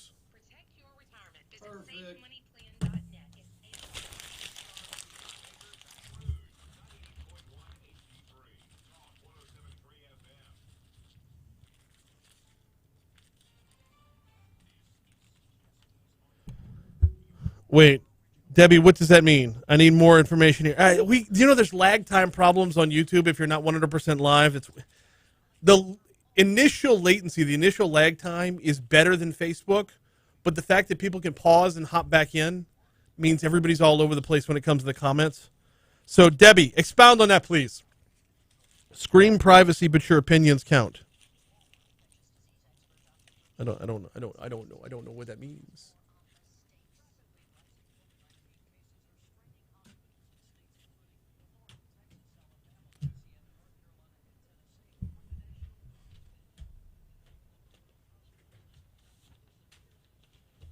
Oh, man.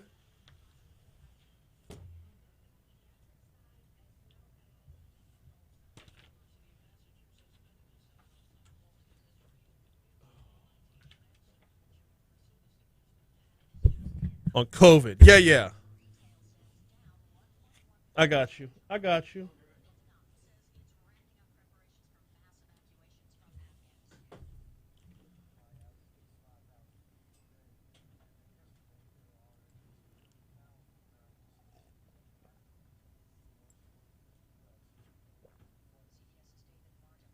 Who is that?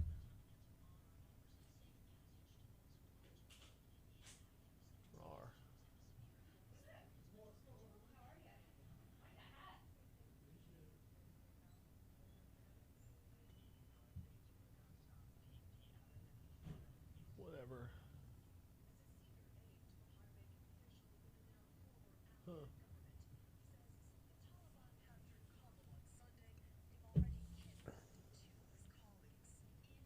I'm going to regret that question for the rest of the day. I suck. All right. The question to at McCausland about the whole. All right, you got all the leaders together now. Why? It's so stupid. It's such a stupid question. I gotta. No, but I'm trying to grow the show, trying to grow the audience. I don't want to tell people they're stupid. But sometimes there is such a thing as a stupid question. And anything that would involve a scenario you'd pull from Godfather 3, you can pretty much assume is going to be a stupid scenario.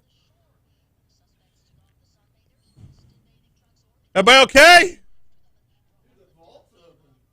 Really? The door It's where I keep the table when we're not in Foodie Friday season.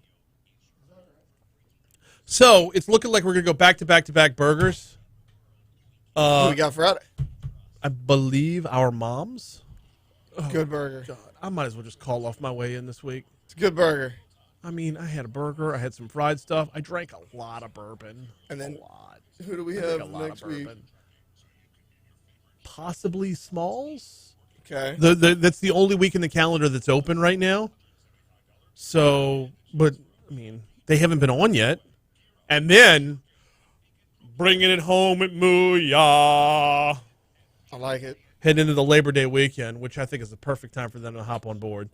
And then we're going 1 week past Labor Day because I always put in a week's worth of buffer in case we have to cancel one, right? Like somebody forgets to bring food in. No. Somebody gets stuck in traffic and we have to cancel the segment, that sort of thing. Somebody gets COVID and gets sick. So I had that buffer week, but I don't think we didn't miss a week. Well, the week I was on vacation. Oh, yeah, we didn't. So I'm planning this out ahead of time. The closer for the beef Foodie Friday. What's one way you can prepare beef that we haven't talked about yet? Asian. No. God, now I feel like an ass. Mongolian beef. No. I feel like more of an ass. You're making me like an anti-Asian racist at this point. Stop Asian hate, Brian. Seriously. What's one way you can prepare beef that we haven't done? Less Asian and more Shalmation. Rocco's New Orleans style po' boys. Yeah. I got you. You want to talk about? Hey, I will be canceling my way in on that date because I physically can't get there and back in the amount of time it would take before doing Go Rouge. And look, hey, YouTube, if you have yet to see Rocco on Foodie Friday, you have yet to experience Shakespeare the way it's meant to be performed. This guy, so Troy, I love him. We're really good friends. We coached basketball together for the last 3 years. It's going to be sad not coaching with him this year. But anyway, he spent 45 minutes making a roast beef po' boy. The beef was already done. He just spent 45 minutes preparing the sandwich, telling stories about how he got started, telling stories about loan sharks, telling stories about a prostate exam. It was so good. We found out we have the same doctor through this story. Your boy said, I got to get a new doctor before it's time for that because the pause on this guy.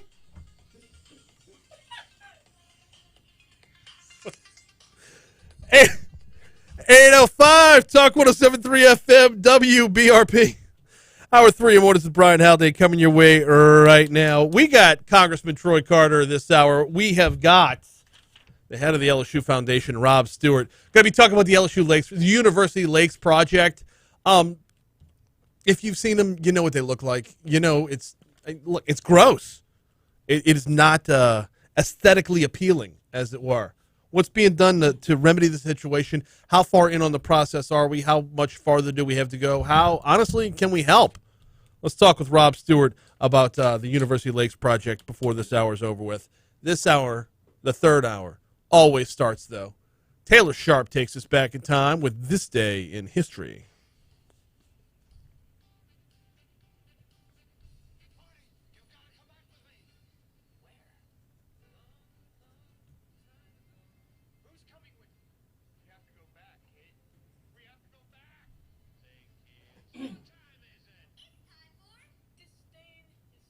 Okay, Brian, we start in the year 1590.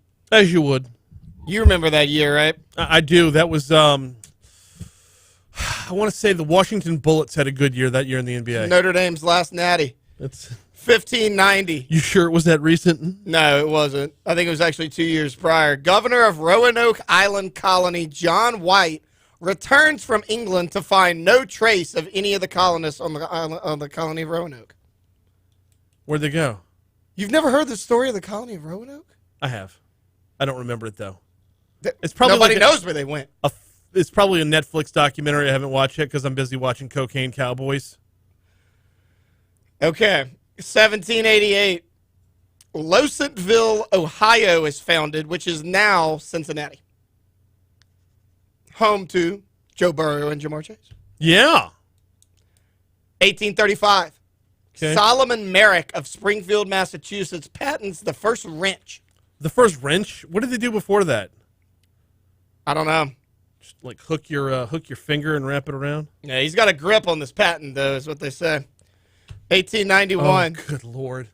You think before the wrench they couldn't turn them, that's why they would go, oh, nuts, and that's how they got their name. Probably. There it is. 1891. The jokes will degenerate and get worse. The first public bathhouse with showers, as opposed to the bathhouse that did not have showers, opens in New York City. Really? Titled The People's Bath. The People's Bath? It's for the people. It's the People's Bath. Oh, God. All right. So gross. 1891. Electric self-starter for the automobile patent. Okay. In 1891. I like it. 1933, Major League player Lou Gehrig plays a record 1,308th consecutive game. That'll go down. Yeah, I believe it did. That'll get broken. 1939, The Wizard of Oz opens at Lowe's Capitol Theater in New York. Wow, that's a big day. 1957, baseball player... I just threw this one in there because it's funny. She didn't die, so I'm going to preface it by saying that. 1957, baseball player Richie Ashburn fouls and hits fan Alice Roth twice in the same game at bat playing for the Philadelphia Phillies. The first hit breaks her nose. The second hit was when she was already on the stretcher. Shout out to Alice Roth. I mean, that's just a What tough a broad. champ. I'm telling you. And Richie did it on purpose. Oh, totally. 1973, Willie Mays hits his 660th and last Major League home run. Yeah, where'd he do that? He hit it off of Don Gullett of Cincinnati. Yeah, but where did he do it? And he was a Met at the time. That's where I was going. Oh, okay. It's probably because he never won anything as a Met. Shea Stadium. 1988, U.S. Republicans nominate George H.W. Bush for president. All right. Worked out. Once. Yeah. 1992, Hurricane Andrew officially forms southeast of Barbados in the Caribbean. Wow. Ugh. You know what? It's that time on the calendar. The next 3 weeks are going to be like that. It's going to be, hurricane history for... Well, I got another Louisiana one. Go for it. Well, not yet. 1998, U.S. President Bill Clinton admits in taped testimony he had an improper physical relationship with an intern by the name of Monica Lewinsky. Yeah, I remember that one. And then on the same day, he admitted that he misled people about the relationship, which led to the I did not have sexual relations with that woman. Right. And it depends on what the meaning of the word is. Fun fact, my dad was scheduled to have a meeting with Bill Clinton. He Really? woke up in his hotel room in D.C., and that news broke. Wow. Never had the meeting. Okay. 2016, floodwaters officially recede in Louisiana, damaging over 4,000 homes. Okay. Yeah. Goodness gracious. Feels like yesterday. You know what a terrible day yesterday was. 2020, University of North Carolina at Chapel Hill is the first U.S. college to send students home for online classes due to the COVID-19 pandemic. That feels late. Like, our shutdown order was in March, was it not? Yeah. Huh. This was like all of them, though. Like, yeah. No online. And this was the following semester. Right. Yeah. It's interesting. Birthdays. Okay. Robert De Niro, 78 years old. Okay. Donnie Wahlberg, 52. Oh! You been to Wahlburgers yet? Haven't. There's one in Gulf Shores. I know. And I know. It's fantastic. Cade went when he went on vacation a couple weeks ago. Yeah. He loved it too. Wahlburgers. I missed that show. Such a good show. I never saw the show. I mean, he's good in Blue Bloods. Of course he is. Danny Reagan. He was also in the Saw franchise, fun fact. I did not know that. The first 3. Okay. Sean Penn, 61 years old. Las Vegas Raiders head coach John Gruden, 58 years old. And former LSU basketball player Tyrus Thomas, 35 years old today. Add Christian Laettner to that mix. So Christian Laettner on there, yes sir, 51. And Belinda Carlisle. Ed McCaffrey, I got to keep you up to speed on your '80s pop stars. Former NFL wide receiver and father of Christian McCaffrey, Ed McCaffrey, 53 years old. Wait. Be serious. Like, I never put that together. Is Ed McCaffrey's Christian McCaffrey's dad? Yeah. All right. Yeah, that's real. I didn't know you didn't know that. I did not know that. National days. Yeah, Christian's older brother, Max, played receiver at Duke. Did not know that. National days. It's Baby Boomers Recognition Day.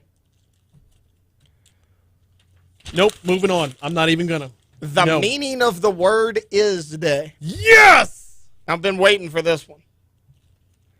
It's National Number 2 Pencil Day. You know what's weird about number 2 pencils? Have you ever seen a number 1 pencil? Nope. I'm told they exist. I've never seen one in real life. National Black Cat Appreciation Day. All right. Wait, why? Because black cats get a bad rap. Think They about do. it. They really do. They need an appreciation day. Yeah. National I Love My Feet Day. But I don't. I mean, I love them Someone enough to keep them. I don't want to, like, lose a foot. Yeah. It's National Non-Profit Day. National Thrift Shop Day. Shout out to Macklemore. Macklemore, there it is. And National Vanilla Custard Day. Interesting selection of days right there. That is your this day in history. All right, greatly appreciate it, Taylor. We are up to 8:14 to Talk 107.3 FM. We are up to our first break for the third hour on Mornings with Brian Haldane. When we come back, Congressman Troy Carter hops on the hotline next.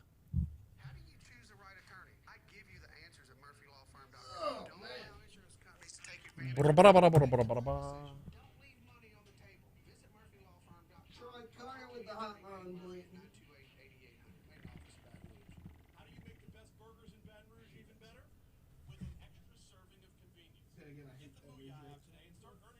Hotline Bling has probably been my least favorite. Oh, happy birthday to Cade. Nice. Not Arcade. Tiffany Summers says 20 years ago today, Clint Summers became a dada. Good morning, sir. How are you? Doing good. We're going to have you in like 2 minutes, all right? All right, thanks. Buckets. He is. Oh.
Selma Blair has MS. She's in remission right now.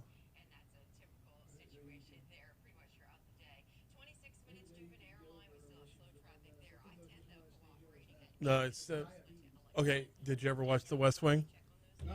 President. Well, spoiler alert. You'll learn it in season 2, I believe. President Bartlet had MS.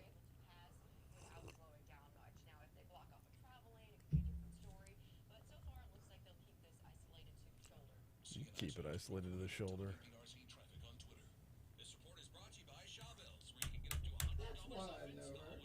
Who? Selma Blair? Why do you know her? Yes.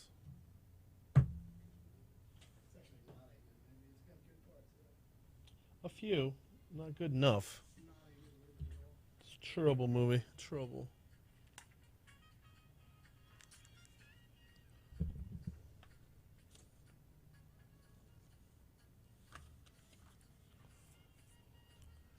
817 Talk 107.3 FM WBRP. Mornings with Brian Haldane rolling right along. So we try to keep tabs on our congressional delegation as frequently as possible. You all know we talk with Congressman Garrett Graves every Wednesday.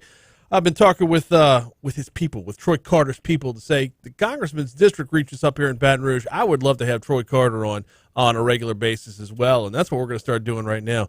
Congressman Troy Carter, welcome back to Talk 107.3. How are you, sir? I'm doing well. Good morning. How are you, sir? Doing very well on this end as well. We got a lot of ground to cover. I got a couple of different topics we want to hit on, but I've got to start with infrastructure. Senator Cassidy was hard at work on a bipartisan $1.2 trillion bill. It has cleared the Senate. It is in the House's hands now, which means literally and figuratively the ball is in your court. What do you see this infrastructure bill doing on your side of Congress? Well, listen, I'm of the mind that, first of all, let me publicly thank Senator Cassidy for his efforts in a bipartisan manner to really bring this home. It was a heavy lift for him and 18 other Republicans to join forces with the Democrats in the Senate to advance a bill that's good for America. Now, there's still some work to be done, and I'm hopeful through reconciliation we will be able to add those things that need to be there. But you don't throw the baby out with the bathwater. I think we've got a heck of a good start. $1.2 trillion, nothing to sneeze at, and I'm ready to move forward. So I'm in a position to vote for and advance, albeit there are some things that need to be done, and we'll continue to work on making sure that those human infrastructure things, broadband and housing and things that will uplift the American people and the families of American families throughout the state of Louisiana and throughout the country. $1.2 trillion, as you say, is nothing to sneeze at. But you say there's work to be done. Are there specifics? Do you know where the work needs to be done within it? Yeah, I think there's some things that need to be added. There were things that were taken out on the Senate side. There's not as much money on the rapid rail. That's a real big deal for me, being able to have passenger rail from New Orleans to Baton Rouge. That's a real big deal. And as we dive into this 2,700-page document, there's a lot of fine points that have to be addressed. But again, we shouldn't get so caught up in allowing this to look like we're at war again. The reality is this is a huge victory. Absolutely. Now we shouldn't get this close to victory and not put the final ornaments on the tree. And the final ornaments being those things that impact people's lives. And then we get caught up in the semantics of, hard infrastructure, human infrastructure. Man, who cares? We're talking about people's lives. So we talk about housing. Well, we know we have an incredible housing crisis going on. These are things that while we're making this huge investment in American people's lives, let's do it right.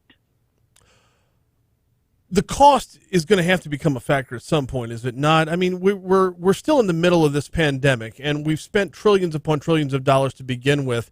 How much of this needs to come down to a need versus want scenario? Is there certain items that you would look at and say, let's hold off until we're clear of COVID and know that all of our COVID spending is done before we tack more things on? Brian, I would, very respectfully, my friend, I don't know that any of this is want. I think it's all need.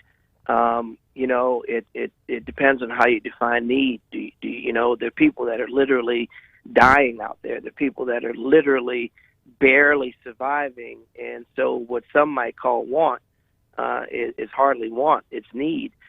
We have, the infrastructure issues. It's like even at your home, if you continue to have deferred maintenance, it costs you more later.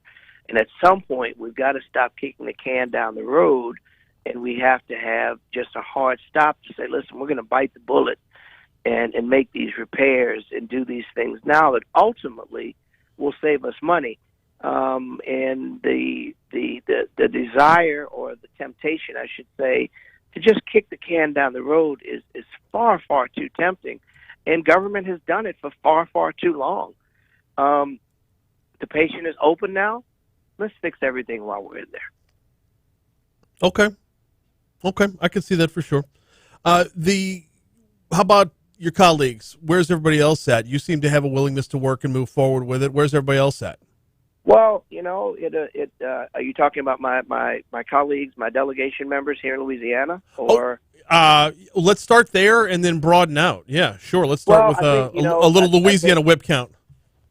Clearly, Senator Cassidy and I are more aligned than our other colleagues at this point. I'm hopeful that I'll have a chance to visit with my friends in Congress, in the Louisiana delegation. I know Garrett has not indicated one way or the other where he stands. Mike and some others have been a little bit more outspoken as to their opposition. I'm hopeful that we go back in next week. We'll have a chance to visit and see how we can't have a meeting of the minds and recognize that in any negotiation you don't get 100% of what you want. But one of the commitments that we've made as members of the delegation is to, wherever possible, put Louisiana above our party. Put Louisiana above party politics, and that's certainly a position I've always taken. That we are free to enjoy our partisan pride. Listen, I'm a proud Democrat. I make no apologies for it. But I will tell you that when it comes to Louisiana and the needs of the people of Louisiana, we shouldn't see party. Broadening it out beyond Louisiana, and now we kind of have to talk party a little bit. And I'll go back to my previous question about want versus need, but is there a number, is there a cap that you've heard where Republicans will just start saying no across the board? No, I don't know a hard number. I don't know a hard number, although there might be one. I don't think there's a consensus of what that hard number is.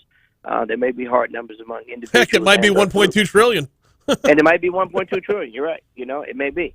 But I would hope that with anything else, hard caps move.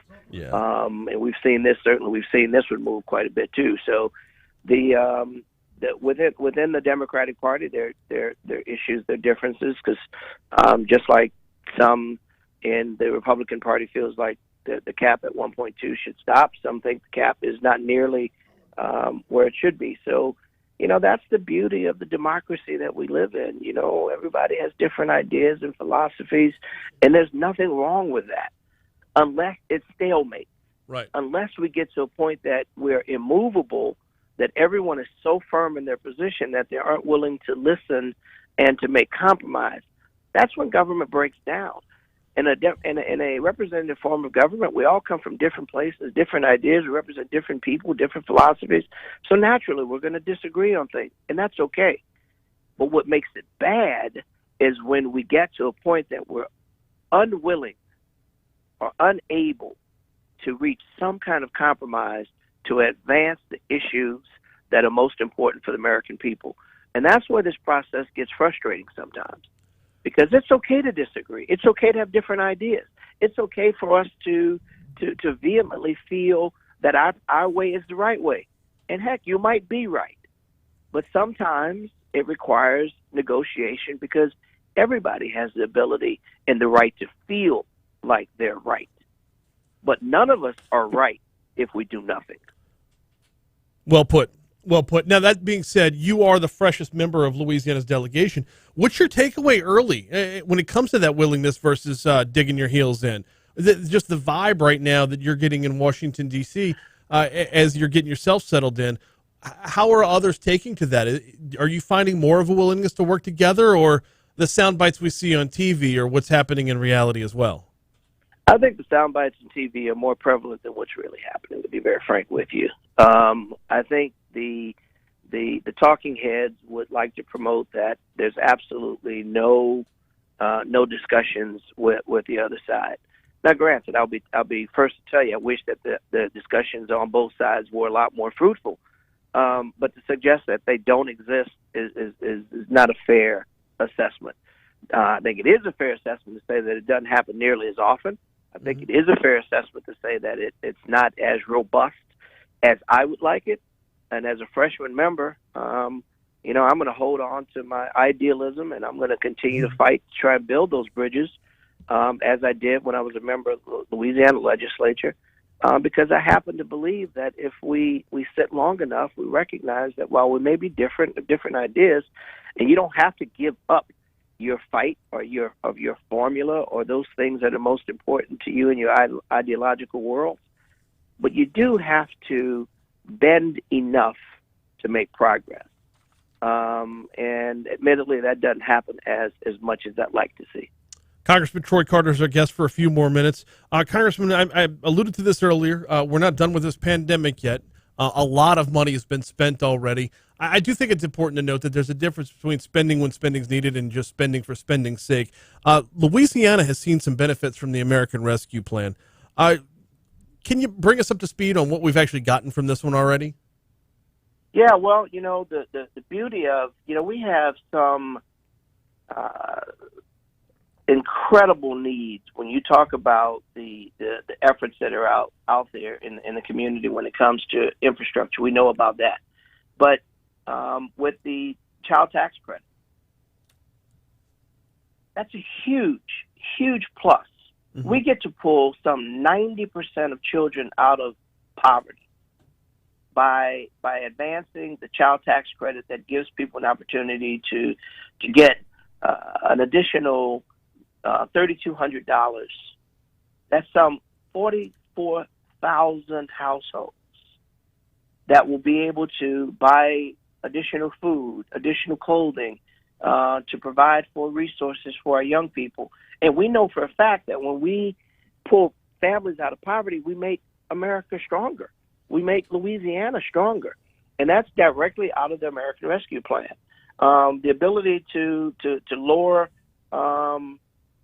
health care costs for premiums, lower premiums, American Rescue Plan, that's, $50 a person savings per month on top of the $3,200. That sounds like small dollars to some people. No, Brian, for some people, man, it's life or death.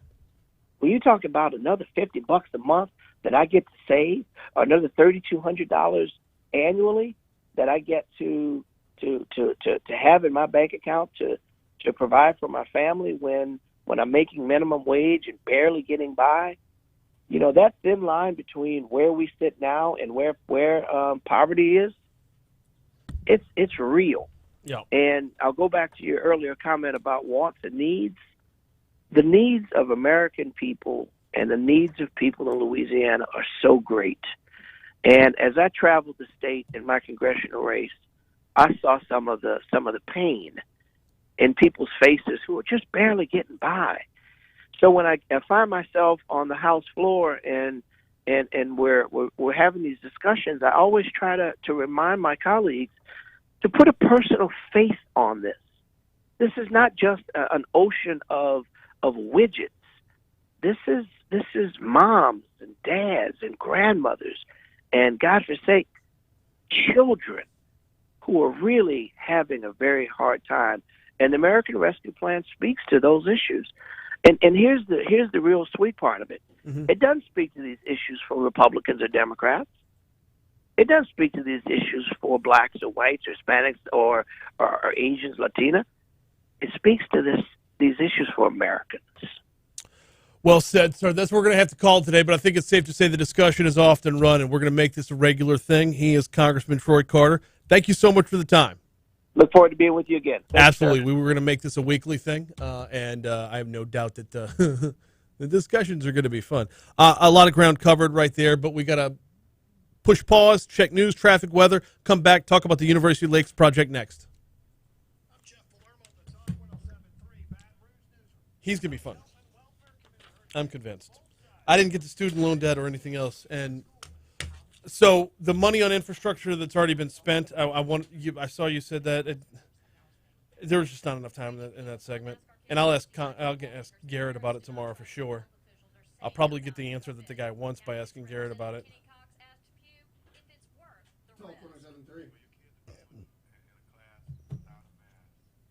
Yes, sir. If you give us like 3 minutes, we'll be with you. Bessie is expected to address masks in school on Wednesday. I'm Brooke Long.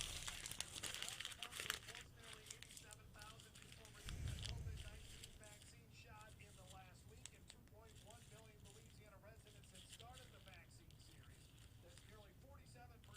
I'm out of room for interviews in Wednesday's show.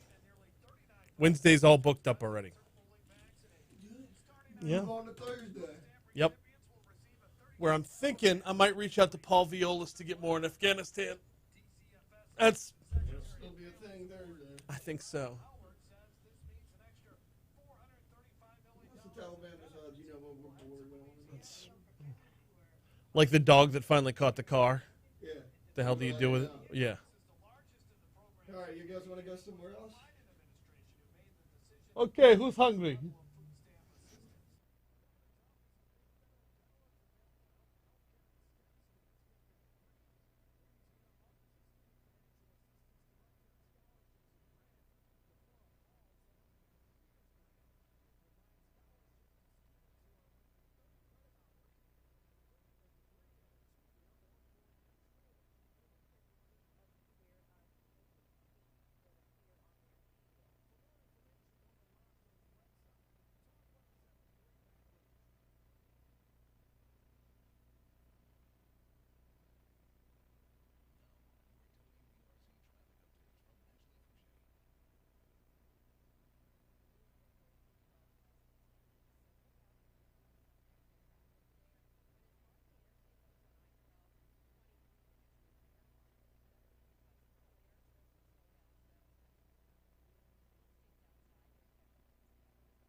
838 Talk 107.3 FM WBRP. Thanks again to Congressman Troy Carter for hopping on board, talking a little bit about what's going on in Washington, D.C. From his perspective, we will have Congressman Garrett Graves tomorrow at 7:35. D.C. Current comes your way every single week, every single Wednesday at 7:35, although I guess now we should expand that out. It's now Tuesdays and Wednesdays if we can make this a regular thing with the congressman. Bringing it back home, though. Anybody who's driven past the University Lakes or run past the University Lakes knows what they look like right now. How did we get here? Where are we? And where are we going? Joining us now to talk about that is Rob Stuart. He is the president and CEO of the LSU Foundation. Rob, good morning. Welcome to Talk 107.3. How are you, sir? Good morning, Brian. I'm doing well, thank you. Happy to be with you this morning. No, glad to have you on here. Glad to be talking about this because this is something that does it's gaining on the priority list, and I think it's something that really hits home with a lot of folks, that not just Baton Rouge residents, but LSU alumni across the board. It's a point of pride, and we take a look out there and say that's not what we expected to see. So let's start by rewinding the clock. How did we get to where we are with the way the lakes look today? So, Brian, you have to remember that the lakes were done, really, the university lakes were done as a WPA project in the 1930s. City Park Lake was done in the late 1920s, and they were basically a cypress swamp that was created into the lakes. And so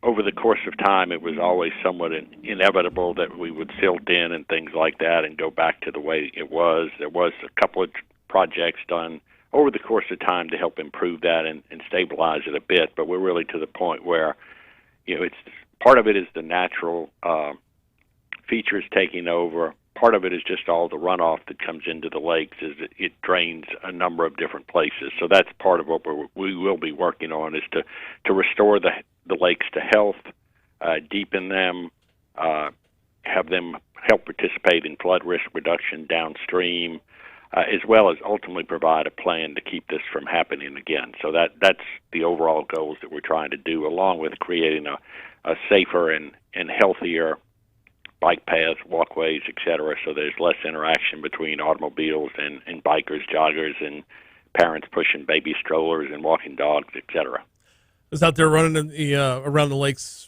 I guess, about 2 weeks ago, in fact, and yeah, it's probably the best place to run in Baton Rouge, and at the same place you're literally on a street that is open for cars, and Correct. So yeah, you get the AirPods and you forget where you're at for a minute, and before you know it, there's a horn like right behind you. That's exactly right. And that part of this process cannot be overlooked.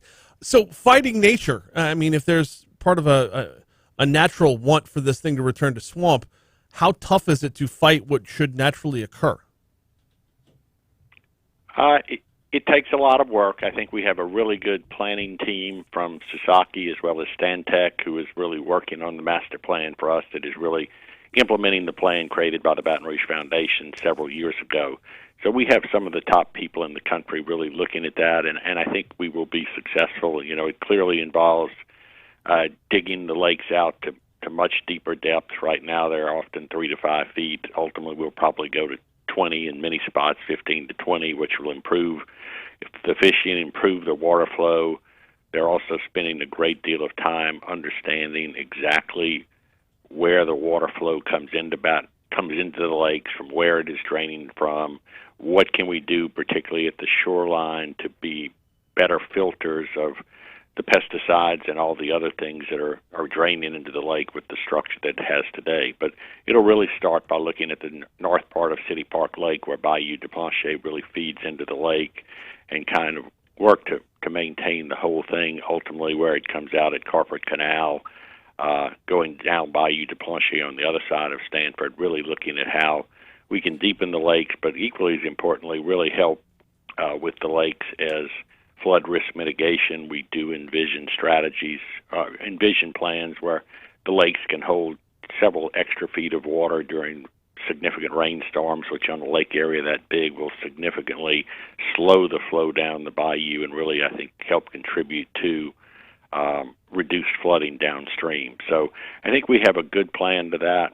I think we will definitely get them in really good shape, and then we really need to concentrate on developing what is the mitigation plan to keep them from going back to the way they were, or at least keep them from going back in just over a very slow period of time that can be more easily dealt with. Yeah, anytime you have water flowing in somewhere, there's going to be sediment that comes with it. So I would imagine there would have to be some kind of natural diversion along with that. I don't know what that looks like. How deep are the lakes where they're problematic, at least, or I should say, how shallow are they where they're problematic, and how deep do they need to be? Well, in many cases, they're 3 to 5 feet, and we really would like them to be 15 to 20, and that's what we will ultimately plan to get them to. I mean, that's a pretty significant difference. You're tripling the depth. It is a pretty significant difference, correct. What goes into that? What level of effort is going to be needed here to make that happen? Well, there will be a lot of dredging. So a lot of dredging. We've, completed our, number one, soil samples so we understand what the soil is truly like under there, and that's what our teams will be working on how do you take it out and put it in strategically places along the banks to, in some cases, create space. It'll be walkways and bike paths. In other places, really working on building a new shoreline that would help with what is coming into the lakes. A lot of it will depend on the stumps and how many of them have to come up, how many can be ground.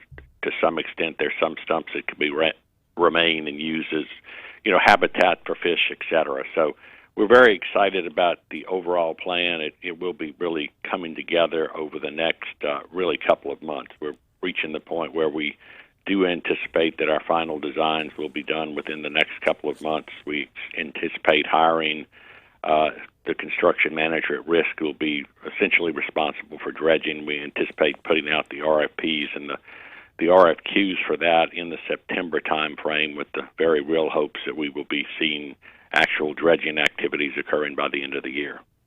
Rob Stuart is the president and CEO of the LSU Foundation. He's our guest talking about the University Lakes project. You talk about feedback and input. There was a recent mini Lakes festival, but taking input is not over with yet. For those that want to have their voice heard on what they think things should look like or where they think this direction should head, there's still outlets available for them, correct? Correct. Still, you can go to our website. So there's still outlets available for them as well. So we're really taking a lot of input from the community, particularly around what they would like to see on the amenities on the lakes, certainly bike paths, walkways, etc. We're certainly looking at in other particular areas as well, looking for paddle boarding, sailing. There are a lot of things, rowing. There are a lot of things that we're really looking at doing. So really want the feedback on how dispersed that is.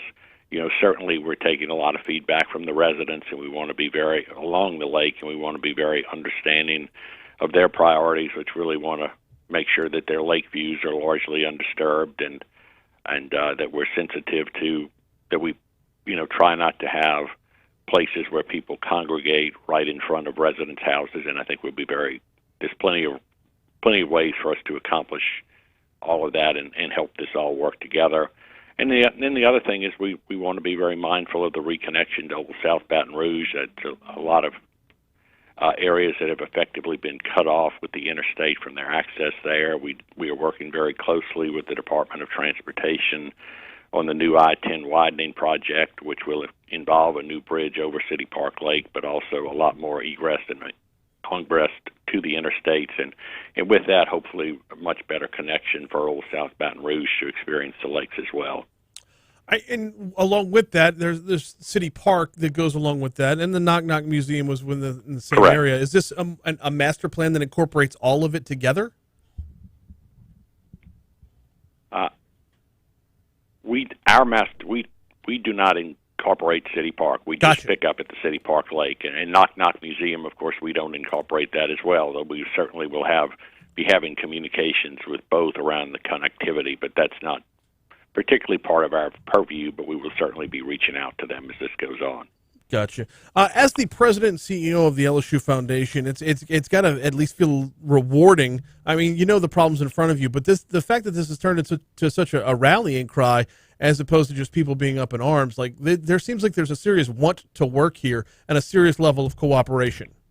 So I think there's a definite want to work. We've had great cooperation between BREC, the city of Baton Rouge, and the parish of East Baton Rouge, and the state of Louisiana, particularly through the Commissioner of Administration's office and the governor, as well as the legislature, to really come together to begin providing funding to do this, along with LSU, and we're working very hard. I think we have everybody working together extraordinarily well, and I think for the first time we do have line of sight to getting a lot of this done, and frankly, getting all of it done over the intermediate term.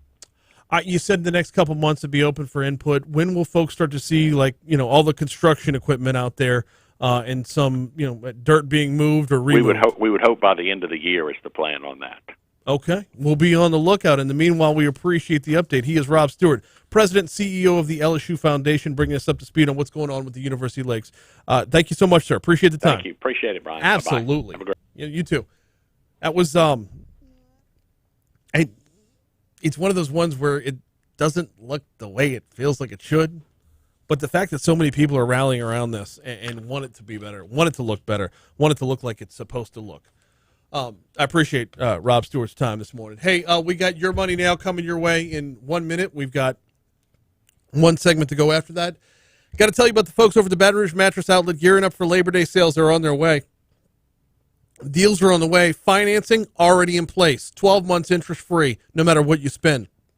24 months interest-free if you're spending $1,500 or more. Problem is, it's tough to spend $1,500 or more when they've got deals like a queen-size 10-inch hybrid mattress plus the adjustable base, just $699. Excuse me. Wow, that was almost a big mistake. That's just one example of the number of deals they've got at 4065 Florida Boulevard. That's the Mid-City location, corner of Jefferson and Hoosier in the southeastern corner of the parish. You can check them out there as well. And oh, by the way, mention you heard about it right here, and you will get free delivery. Check out the Baton Rouge Mattress Outlet for the deals they've got going on now and coming up for Labor Day. Mid-City, 4065 Florida Boulevard, or the corner of Jefferson and Hoosier for the Baton Rouge Mattress Outlet. Boom.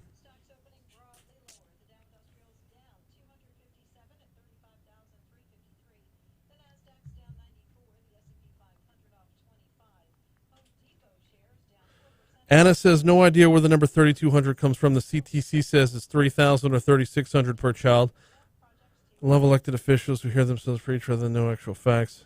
He's new. Cut him some slack. Thank you for your show. Your perspective is so important right now. I'm just a guy who tells mask debate jokes.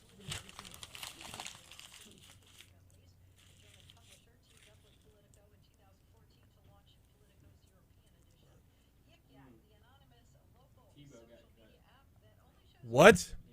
Amazing. After that performance he gave last Sunday, the way he went in motion and then just got flattened. Like I've seen steamrollers in cartoons flatten Wile E. Coyote the way he got flattened on Sunday. The way he throws a block like a former quarterback who turned into a baseball player, he got cut. Amazing. Amazing. And the fact that he's probably still sore on Tuesday.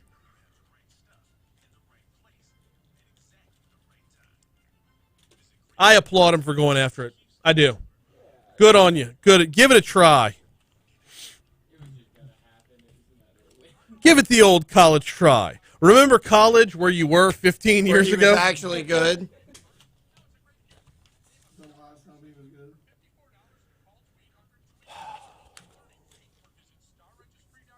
Anyway, I know I'm joking around, but thank you, and I appreciate the compliment.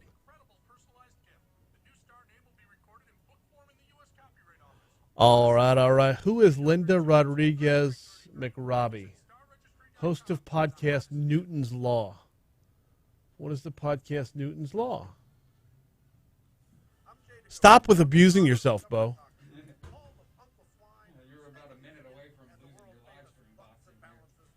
Why?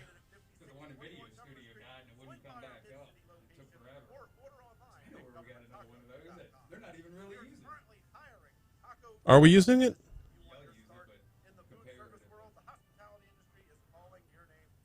Okay. Yeah. Right. Yeah. Okay. Yeah. Well.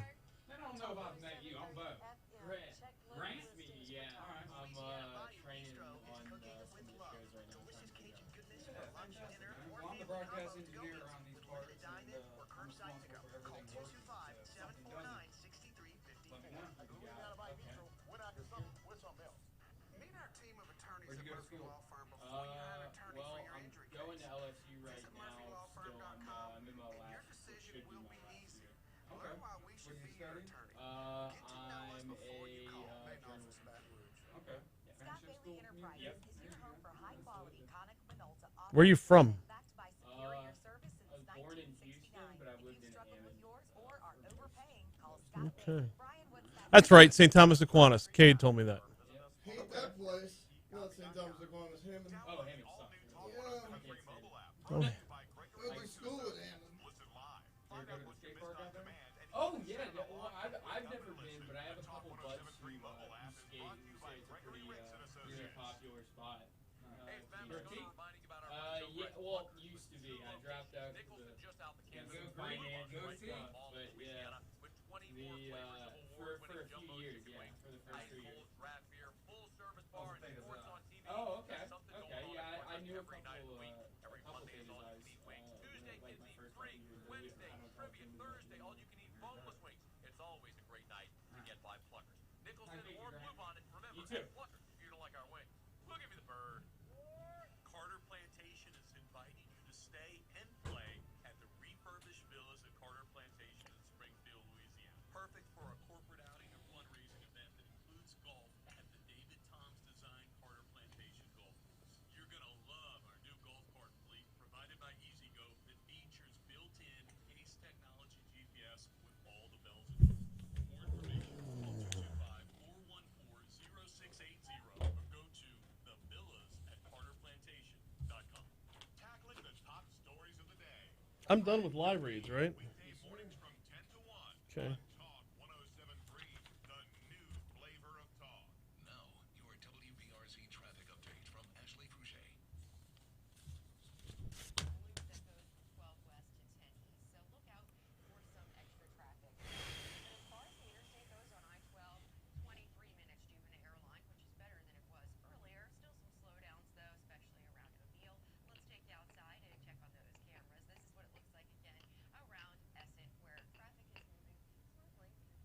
See an accident? Report it at WBRZ Traffic on Twitter. This report is brought to you by Shawbells. Receive up to $100 off install. What we got here, sir? Firestone Tires. Visit Kind of a recap.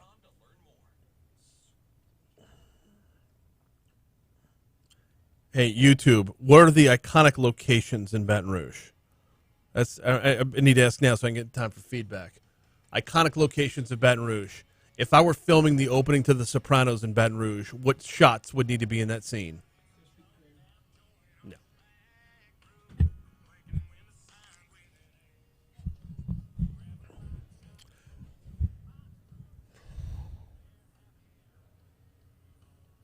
Wow. 856 Talk 107.3 FM, WBRP. One segment to go here on Mornings with Brian Haldane. Thanks again to Rob Stuart for hopping on board. He's the president and CEO of the LSU Foundation. Laying out very intricately what we can expect on the LSU Lakes. Circle back on that in just a second. Got to thank Congressman Trey Carter for hopping on at 8:15. We're going to make that a regular thing. It's going to be an interesting dynamic because we talk to Congressman Graves every week. Politically, I align with Congressman Graves, so I don't have a whole lot of reason to butt heads on things. It's like you throw something out there, I'm like, yeah, I agree with that. Congressman Carter, not so much. It's going to be interesting, to say the least. But you know what? From that will stem a lot of good discussion. Because at the end of the day, neither one of us is going to shy away from discussion, and neither one of us is going to cut the other one off from discussion. So that's going to be pretty fantastic. Thanks again also to Jada Lewis from City Year and Sarah Hainline from BASF. And in the first hour, Jeff McCausland for talking about Afghanistan. By the way, we're not done talking about Afghanistan for the week. I'm going to have a couple more guests as the week wears on. And believe me when I tell you, I will be deferring to guests on this as often as possible because I have no take. That's sometimes you're out of your depth and got to recognize that. Know your limitations. Told you I'd circle back around to Rob Stewart and the University Lakes. So I want to know, what are the iconic places in Baton Rouge? What are those locales that when you see them, they just say Baton Rouge to you? I think the University Lakes are in there. State Capitol. State Capitol's probably number one. Probably number one. Here's a better way to ask the question with just 2 minutes to go. And if you can, post it up on YouTube and let us know. If you were filming the opening to The Sopranos but in Baton Rouge, what are the locales that would have to have shots in that opening sequence? Tigerland for sure. Tigerland, okay. All right, that's fair. The big sign out front during daylight hours for sure. Tiger Stadium would be in there, obviously. Yep. Old State Capitol, USS Kidd. The new Rotary. Well, I shot at the Mississippi River Bridge. Sure, yeah, just skyline. Yeah, the bridge itself, yeah. I hate to go, like, just visit the basics. Like, there's some that are no-brainers, but also on LSU's campus, would the bell tower make that cut? I don't know. I don't think so. It's a tough call. I don't think enough people outside of Baton Rouge. Yeah, and that's the other tough call about once you get on campus, and we run into that with Southern University as well, is what would be a spot on Southern University's campus that would make that cut? Let's see. Old State Capitol, says Galen. Mike the Tiger's habitat would be one, provided he's out and about during the shot, right? Preferably splashing around. What other ones would make the cut here? There's so many iconic places that are gone now. So many places that I would have had on that list, like the Prince Murat Motel. I'm getting way old school. I'm going to lose Taylor in like 3, 2, 1. How about the Broadmoor Theater would have been on that list? How about the Broadmoor Theater? I mean, you want to talk about a rolling sequence of Ain't There No More. What would make the cut? Post it up. Put a comments on YouTube. Hey, that's going to do it for us today. Legally Served coming your way tomorrow. Congressman Garrett Graves coming your way tomorrow. Attorney General Jeff Landry tomorrow. And the next Shock Docs interview as well. Meanwhile, Fox News Rundown's coming your way next. Tony Seafood. That's a win. Tony That's a big win. You got to have crawfish in there somewhere. Yeah, you do. Baton Rouge Stable, Tony Seafood on like a day where like there's a line out the door. Yes. Good answer. Good answer. All right. There's got to be more than like Krispy Kreme, I'm telling you. No, I'm Krispy Kreme, like if it was the old one where it had like the vintage look to it, I'd be on board with it. Frost Stop. Frost Stop downtown. Good when it's got the mug. Yeah. Yep. Tiffany says, "How about that great place to dump a body spot that you love so much?" Okay. What is it? Spanish Town Road on the other side of 110. Okay, so have you went to trial for that yet or no? No, and I'm not gonna. No. Backstory on this, and I share with the YouTube audience because they don't know it yet. I was making a joke about, so we were going to a Rougarou game. Okay, the Rougarou play at Pete Goolsby Field, which I don't think would make the cut for the Sopranos Open, but still a nice facility, nicely revamped facility. Neither would Memorial Stadium. Sorry. So to get from here to there to go to a Rougarou game, I just cut up 10th Street and then turned right on Spanish Town Road and then turned on, I guess that's 19th to cross over the interstate by Fuqua. Anyway, when I turned on Spanish Town Road, it's like this overgrown, like grass is so tall that it becomes trees. I didn't know that was a thing, but there it is. And you have like a random litter and like a ripped open garbage bag. And, ooh, Rich, come on in. And I noted on the show the next morning, that would be a great spot to dump a body. If you ever killed somebody and wanted to dump the body, Spanish Town Road would be the spot on the other side of I-110. What's happening, Rich? You know what I've been thinking lately about dumping a body, and if I'm going to dump a body, you and I are on the same page. So here's the thing, though. Gonna do it. When I said that, the very next day in Top Stories and Trending, police found a body off Spanish Town Road. Dude, look, I got a question for you. What you got? I saw you on YouTube yesterday, and I Uh-huh. love it. Uh-huh. I think you're doing a great job filling in for Jay. Uh-huh. Here's my deal. I just want to let you know that me, my wife, and my kids, we shower 3 times a day. I showered 3 times yesterday. We do bath salts. I get the wife out in the backyard with just lower extremities, and I hose her off. So just so you know, I'm into cleanliness. You realize how I really am. how I'm into lost, cleanliness. And you know what? How I make lost my wife, this entire audience is right now. I make my wife eat a burger, medium rare, along with drinking an IPA, and I'm showering her off with a green hose. How you like that? We did a BuzzFeed quiz yesterday about what celebrities don't bathe. Woo! You just don't throw that together. What are the iconic locations? You just don't. No, you do. I'm telling you. All right, so let me ask you this. You Yeah. guys were doing this filling in for Jay yesterday. I'm going to ask you this. Cleanliness or non-cleanliness? Cleanly. Sheridan Westonboro. Cleanly. Okay, fine. 100%. Okay, good deal. Sid Gotro. Clean but not scared to be dirty. I think Sid is the cleanest legal enforcement in this town. I mean- okay, let me ask you this. What about Murphy Paul? Clean, not super clean. Super clean. Bathing in Brute? It's not. Old Spice? I don't think it's Old High Spice. Karate? It might be Good High call. Karate. Cool water. Good deal. Are you filling in today? Tomorrow. Good, because I want to know the best horror movie you've ever seen. Or your favorite Star Wars movie. Oh, bro. I love it. I can't answer this one right Absolutely now. love it. I can answer this one right now. Best horror movie I've ever seen, The Exorcist. Messed me up. Coach, in 1973, when I went to Oakwood Shopping Center, and my dad said, we're going to go to Bonanza. Going to put a red tray down the line. Get yourself a burger. Mom and I are going to get a hamburger and a steak.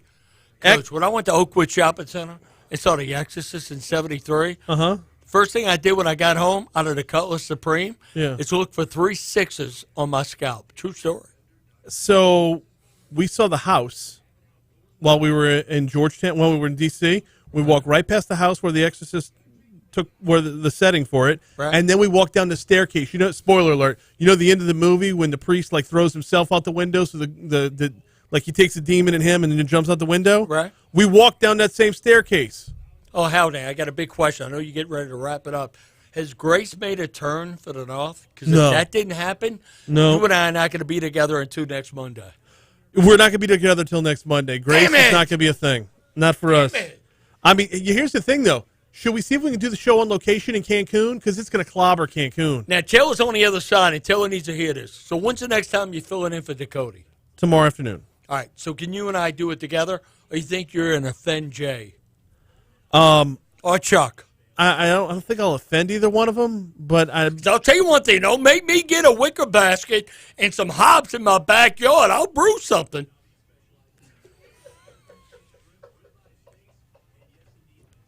Richard Condon, ladies and gentlemen.